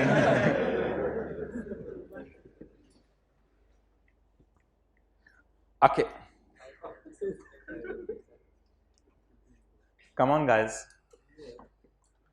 पॉइंट नंबर 4, पीजेसीज। ये कौन आ गया? अवामी जमहूरिया पाकिस्तान पीजे। अच्छा जी, ऐसे इसका बिजनेस का नाम है, sorry. PJCs liabilities include amount of 14 million and 17 million. Liabilities में पड़ी हुई है कुछ चीजें, जैसे सेल्स टैक्स में नहीं होता था कि एक क्रेडिटर को 180 दिन में पेमेंट करनी है। लाइबिलिटीज में चीजें पड़ी हुई हैं 14 मिलियन के 17 मिलियन की। In respect of purchases made on यकम मार्च 18। कुछ हमने चीजें खरीदी थी यकम मार्च 18 को। ये किस महीने की परचेजेस हैं, किस साल की? यकम मार्च को इग्नोर करें प्लीज, मुझे ईयर एंड बताएं। यानी टैक्स ईयर कौन सा? और कुछ परचेजेस कब की हैं? 30 जून 19 की, टैक्स ईयर 2000। क्या आपको फील हो रहा है कि इतनी पुरानी पुरानी लायबिलिटीज अभी तक लायबिलिटीज में ही पड़ी हुई हैं? These purchases were allowed as admissible deduction. ये परचेजेस खर्चे के तौर पे माइनस हो चुकी हैं while computing income from business in 18 and in, ये खर्चे के तौर पे रिकॉर्ड हो चुकी हैं रेलेवेंट ईयर्स में। उधर नहीं करते थे, वर्किंग वन में इनपुट डिसअलाउ कर देते थे। तो ये उस टाइप की चीज है। सेक्शन 34 का 5 जरा पढ़ते हैं इसको ना, शायद आज हम न्यूमेरिकली पहले या दूसरी दफा देखने लगे हैं। 34 का 5। यार ये डायग्राम आपको शायद याद हो, ये आप ही की क्लास में बनाई थी, होम ट्यूशन नहीं पढ़ाता मैं। 18 में आपने खर्चा किया था, debt has been allowed as reduction. अगर आप 19, 20, 21 में पे ना करें तो 22 में अगर स्टिल अनपेड है तो सजा के तौर पे आपने इनकम में क्या कर देना है? ये खर्चे के तौर पे कब माइनस हुआ होगा? 18 में। और पेमेंट ना होने की वजह से किस साल इनकम में ऐड होगा? 2022 में। जरा अब सवाल पढ़िएगा जरा।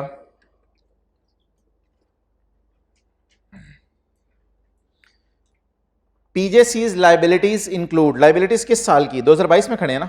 लाइबिलिटीज में पड़ा है 14 और 17 मिलियन जो कि परचेजेस हुई थी 18 में और 19 में। These purchases were allowed as reduction while computing income in the relevant year.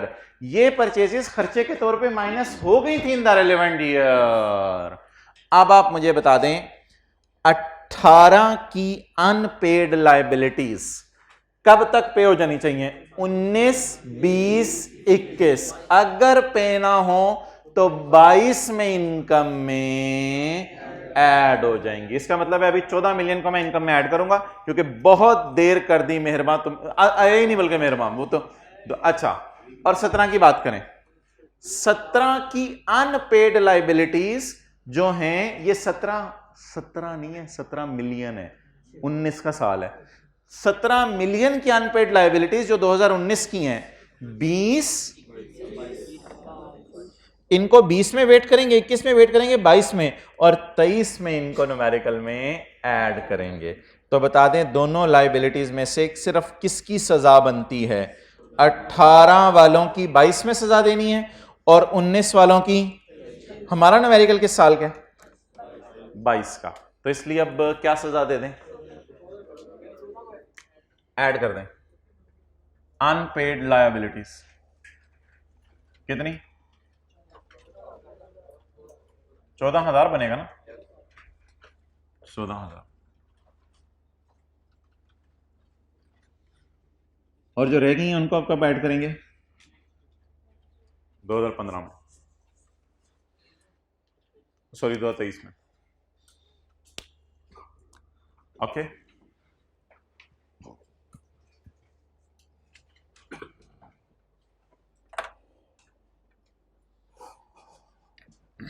Done. शर्त एक याद रखिएगा, शर्त ये कि 18 में ये खर्चे में गई हो, और सवाल ने बताया ये परचेजेस कहां जा चुकी हैं? खर्चे में।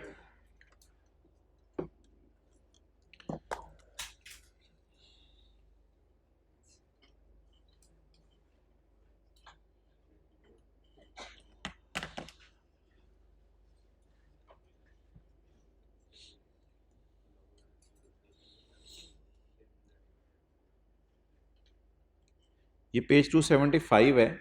मैंने आपको कहा था इधर उधर नहीं जाना हमने, लेकिन ये पेज 275 है। एक minute. Analysis of liability reveals that following amounts are outstanding for more than, ये ज्यादा अच्छा सवाल नहीं है क्योंकि इसमें इसने हमें बताया नहीं कि किस किस साल वाली है। आप बता दें इसमें से इन चारों में से कौन कौन सी ऐड करेंगे? ईयर वाइज तो ब्रेकअप अवेलेबल नहीं है।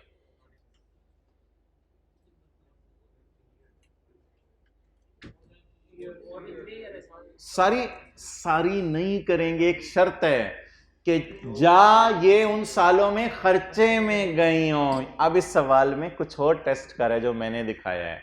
इसमें आपका ईयर्स का कॉन्सेप्ट टेस्ट नहीं कर रहा, इसमें ये टेस्ट कर रहा है कॉन्सेप्ट कि where a deduction is allowed, 18 में डिडक्शन में जाएगी तो 22 में इनकम में ऐड होगी। आप मुझे बताएं लाइबिलिटीज अगेंस्ट परचेज, इसकी एंट्री क्या हुई होगी? जब जब जब जब 3 साल पहले इसकी एंट्री क्या हुई होगी? परचेज डेबिट, और परचेज पीएनएल में जाती है, ये तो खर्चे में गई होगी। बैंक लोन की क्या एंट्री हुई होगी? जब लिया था cash debit bank loan credit, ये तो खर्चे में नहीं गया होगा। इंटरेस्ट ऑन बैंक लोन की क्या एंट्री हुई होगी? जो आज लाइबिलिटीज में नजर आ रहा है, इंटरेस्ट डेबिट पेबल क्रेडिट, तो इसका मतलब है ये भी खर्चे में गया था पास में। ये तो नहीं, ये तो एडवांस फ्रॉम कस्टमर की क्या एंट्री होती है? आप दुकानदार को पैसे पकड़ा दें, यार ये 1000 रुपया पकड़। दुकानदार के क्यों? यार मैं अगले सेशन में ना बिस्किट खाऊंगा तेरे से। अच्छा ठीक है यार, दुकानदार ने 1000 रुपया जेब में डाल लिया। अब दुकानदार क्या एंट्री करेगा? Cash debit advance from customer credit, तो ये भी खर्चे में नहीं गया। तो ये दोनों जो है ना 80 और 40 ये ऐड होंगी। बैंक लोन अगर पे ना हो 3 साल तो ऐड नहीं होता। आपको होता है बैंक लोन तो 10 साल के लिए लोग लेते हैं, तो इसकी तो कोई तुक नहीं बनती है। बन गई तुक, चल अब रख। अच्छा, तो ये पास्ट में किस में नहीं गए? खर्चों में। और ये दोनों पास्ट में। सर हमें पता कैसे चलेगा कौन सी चीज पास्ट में खर्चों में गई है? जनरल एंट्री करके देख लेंगे। इसकी entry purchase debit, creditor credit, cash कहां पे? अभी लाइबिलिटी है, अभी लाइबिलिटी है। परचेज डेबिट और क्रेडिटर क्रेडिट। और इस 2 लाख की entry cash debit loan credit, loan liability credit. और इसकी entry interest debit payable credit. और इसकी entry cash debit advance from customer credit. अच्छा जी, वापस आ जाए तेरी नहीं रहने दो। एंड पे अदर इंफॉर्मेशन छोड़ें यार, अदर इंफॉर्मेशन को तो छोड़ दिया करें, बस कर दें अदर इंफॉर्मेशन। चलो यहां तक टोटल करा दें। वैसे बिजनेस का टोटल क्या बन रहा था?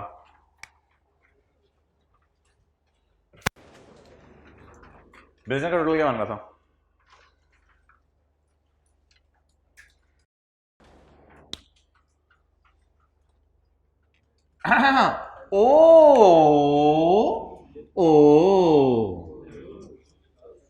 चलिए रीस्टार्ट करें।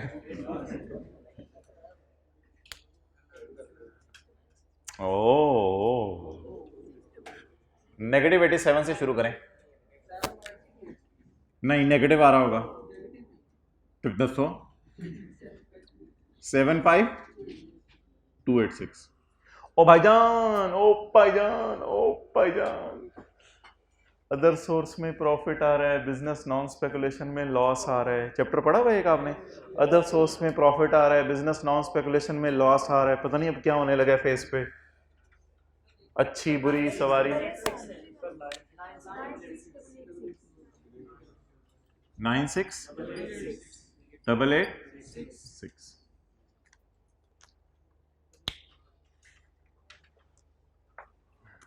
ओके चलें जी।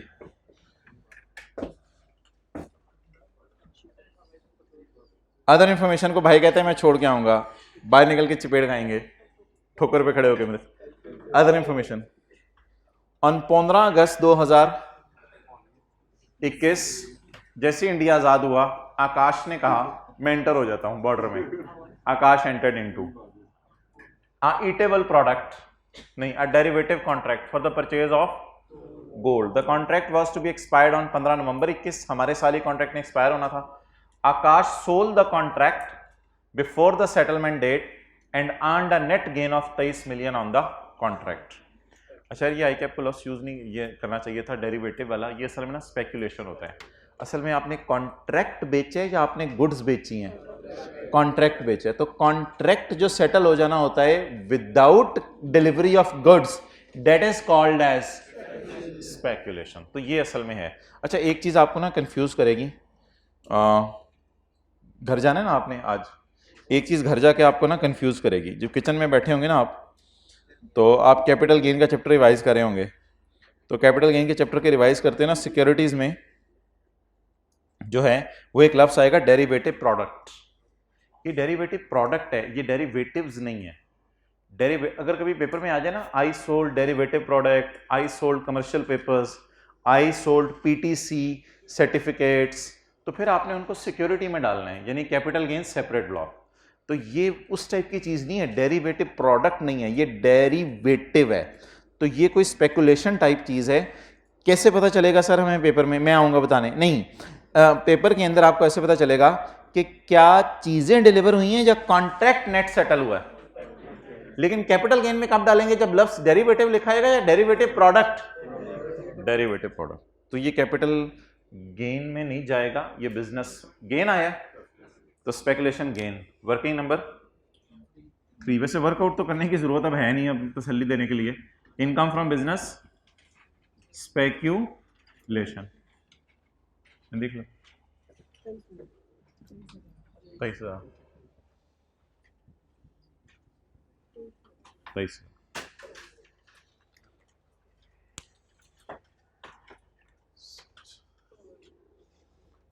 आगे जी,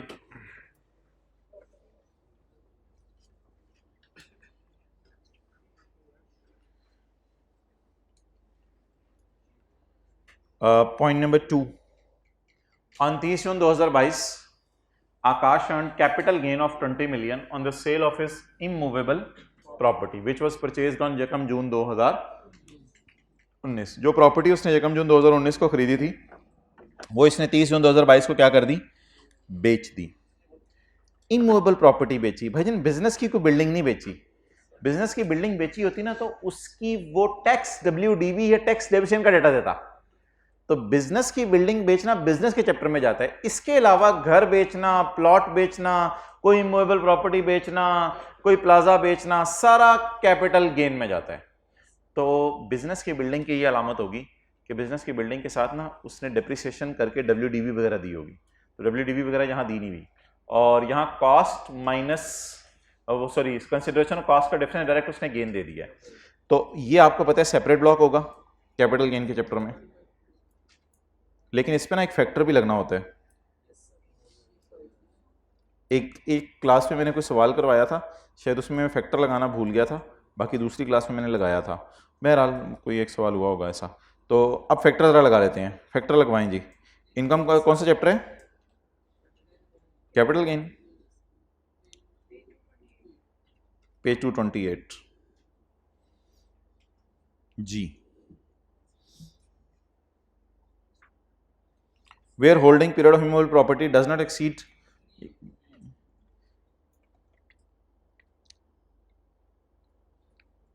यकम जून 19, यकम जून 20, यकम जून 21, यकम जून 22, 3 साल 1 महीना।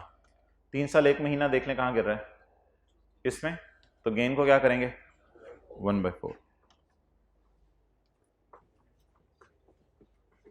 Working number 4।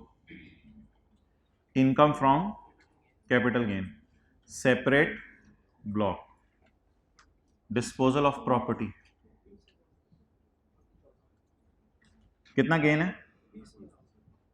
मल्टीप्लाइड बाय 1/4 जी। कितना? 5।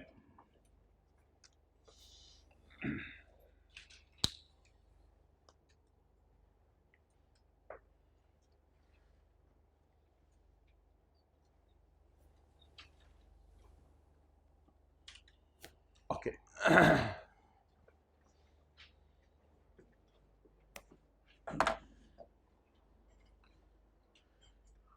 During the year Akash received as a share of profit from AOP 70 million.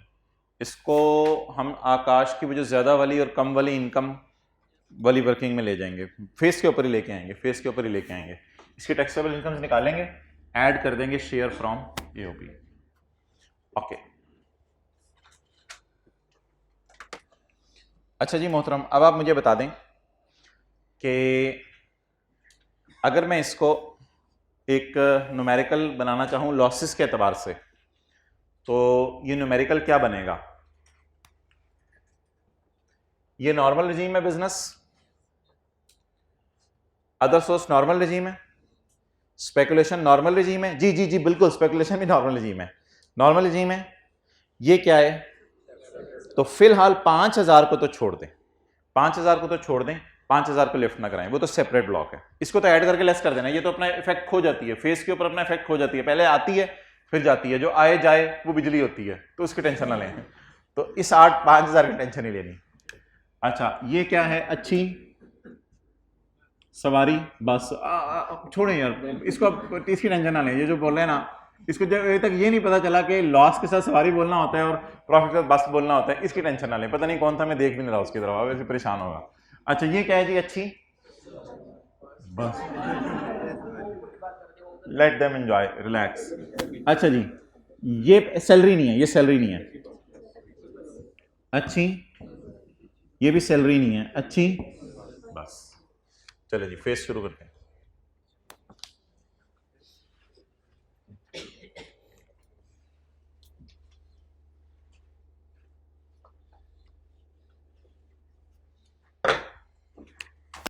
Mister Bablu, Akash, income and tax दे रहा हूँ, बला बला बला, टैक्स ईयर 2000 सारा लिख दीजिएगा ऊपर, रुपीज इन थाउजेंड भी यहाँ लिख दीजिएगा, पता नहीं ऐसे क्यों मैं बार बार कह रहा हूँ।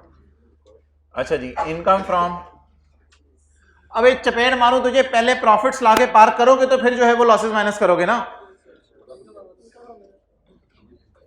बसें खड़ी नहीं कर रहे, सवारियों को जो है लाके बिठाई जा रहे हो।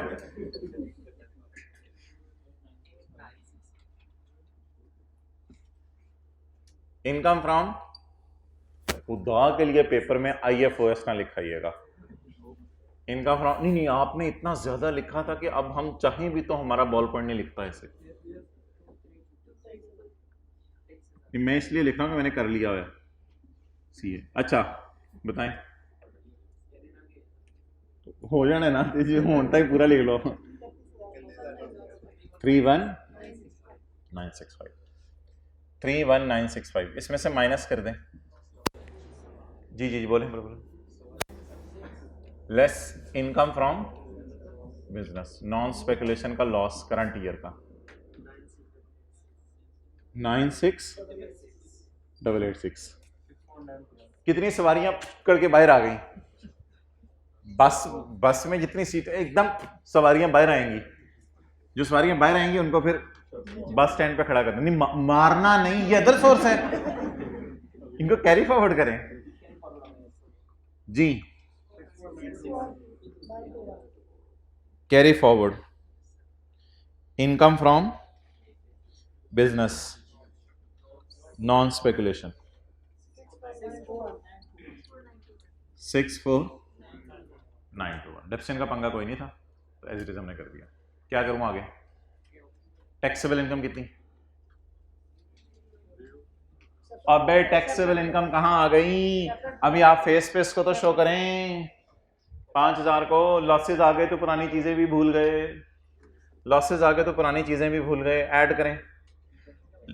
असल में ना भाई असूल पता क्या होता है, ऊपर ना नॉर्मल को रखना होता है, फिर सेपरेट ब्लॉक को, फिर फाइनल को, सही है। ऊपर नॉर्मल को क्यों रखना होता है, क्योंकि वो नॉर्मल है, उनमें लॉसेस के रूल लगने हैं। ऊपर नॉर्मल को रखना होता है, फिर सेपरेट ब्लॉक को, फिर फाइनल को, फिर टोटल इनकम आती है आपकी टोटल, और फिर सेपरेट ब्लॉक माइनस करके और डिविडेंड माइनस करके टोटल इनकम आती है, फिर कहीं जाके टैक्सेबल इनकम आएगी जिसमें ऐड करेंगे शेयर फ्रॉम एओपी। तो इसलिए मोहतरम अब क्या करें, अभी टोटल इनकम नहीं निकालनी, अभी ऐड करें इसमें क्या, income from capital gain, separate block 5000। अब ये क्या आ गई आपकी टैक्स जो दो हो गई, टोटल इनकम कितनी 5000। अब मैं टोटल से टोटल पे कैसे पहुंचूं, माइनस कर दूं इनकम फ्रॉम कैपिटल गेन, मैंने कहा बिजली की तरह आएगी जाएगी, शां करके गुजर जाएगी 5000। Now what is my taxable income? Oh. So guys, this is my taxable income. अब इसमें डाल दें शेयर फ्रॉम एओपी, क्या करेंगे उसका, फिर कोई फायदा नहीं होगा, फायदा कोई नहीं होगा ना, शो कर दें ऐसे कर दें, ऐड शेयर फ्रॉम AOP, उसका फिर आगे कोई फायदा नहीं होगा। ये टोटल इनकम भी है, टैक्सेबल इनकम भी है, क्योंकि आगे कुछ है नहीं ना। एड शेयर फ्रॉम AOP कितना? 70,000। डन। क्योंकि कुछ ज्यादा वाली और वो कम वाली के चक्कर में पढ़ने की जरूरत नहीं ना। ये इंडिविजुअल का न्यूमेरिकल सॉल्व हो रहा है या AOP का? इंडिविजुअल का। इंडिविजुअल के न्यूमेरिकल में शेयर फ्रॉम AOP आता है ना जी। टैक्सेबल इनकम आकाश की 0। अच्छा, ये अब कम वाली इनकम है और ये ज्यादा वाली। अब टैक्स 2 दफा निकालें या बस एक ही दफा निकाल लें टैक्स? एक्चुअल टैक्स अंदर वाला कॉलम, बाहर वाला, बस एक ही दफा लिख लें। लेकिन एक और टैक्स भी है इसका। किसके ऊपर? 5,000। ये तो टैक्स हो गया ना नॉर्मल रिजीम का। आप बता दें। Add tax on income from capital gain separate block. 5 million है। 5 मिलियन। सीरियल नंबर 1, ठीक है, क्योंकि 2 में लिखा हुआ है वेयर इनकम एक्सीड 5 मिलियन, तो 1 में लिखा हुआ है where income does not exceed 5 million. जी 5 मिलियन मल्टीप्लाइड बाय ये जी पेएबल टू गवर्नमेंट आ गया। सवाल हमारा खत्म हुआ। बताना पड़ता है।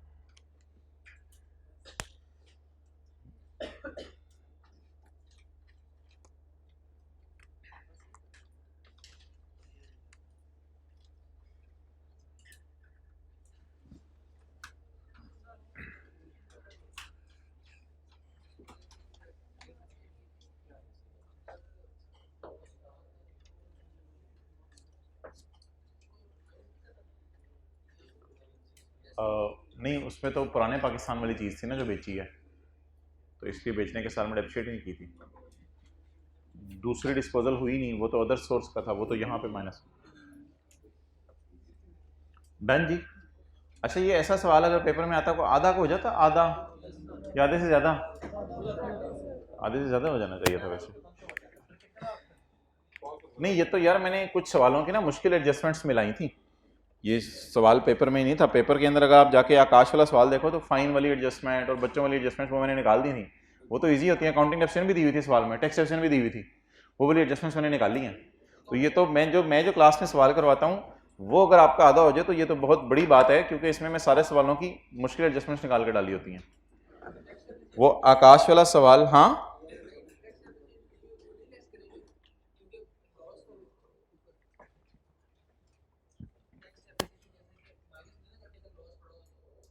एंड में माइनस करते हैं अगर, हाँ वो तो फिर तो कैरी फॉरवर्ड ही होगी। अच्छा जी, ठीक है यार, अभी नमाज की ब्रेक लेते हैं 2 मिनट बाद,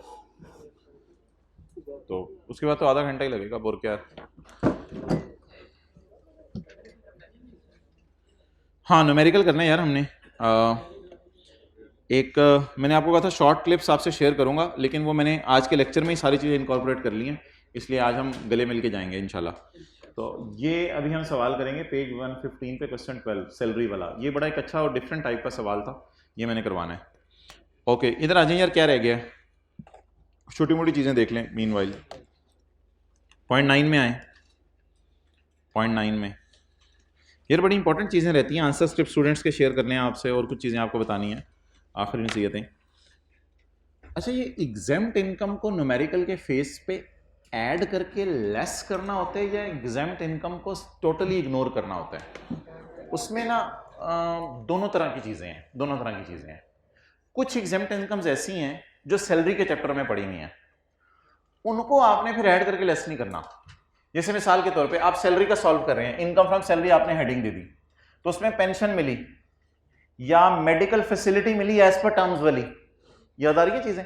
pension, medical facility as per terms, तो उसमें आपने क्या करना है, पेंशन लिख के dash, medical facility as per terms dash, उसको आपने बस एज इट इज कर देना है। सैलरी वाली एग्जाम्पशंस को ऐसे कर देना है। लेकिन अगर सैलरी वाले के चैप्टर की एग्जाम्पशंस नहीं है, चैप्टर 15 वाली एग्जाम्पशंस है, 15 नहीं 13, चैप्टर 13 वाली जैसे एग्रीकल्चर इनकम, उसमें बेहतर होगा फिर आप एग्रीकल्चर इनकम की हेडिंग देके ऐड करें और ऐड करके उसको, इसी तरह शोहर ने बीवी को तलाक दे दी थी तो वो अदर सोर्स में ऐड करें और ऐड करके लेस कर दें। इसी तरह रिटर्निंग एक्सपेट्रिएट 4 साल से बाहर था और अब पाकिस्तान आ गया तो उसकी हमने 2 साल फॉरेन इनकम माफ की थी, वो ऐड करके फिगर निकालें और निकाल के लेस करें। तो बेहतर है कि चैप्टर कौन से वाली एग्जाम्पशंस, 13 वाली, उन एग्जाम्पशंस को ऐड करके लेस कर दें और जो सैलरी के चैप्टर वाली एग्जाम्पशंस हैं हल्की फुल्की, उनको बस न्यूमेरिकल के फेस पे ना लेके जाएं, वर्किंग 1 जो सैलरी की हो रही है उसी में डैश डाल के लिख करें। तो ये कुछ मैंने अंग्रेजी भी लिखने की कोशिश की अगर आपको समझ आ जाए। Exempt incomes to be added and deducted, exempt incomes in chapter 13 are to be, 13 ही था ना, are to be added and deducted such as agriculture, support, payment from spouse, section 50 वाली, 51 वाली। However, incomes like pension in chapter of salary need not be added and, बल्कि add और deduct करने की बजाय उसको सिर्फ वर्किंग 1 में डैश डाल के लिखते हैं। ठीक है जी, इंशाल्लाह 1:45 में मिलते हैं, नमाज पढ़ें।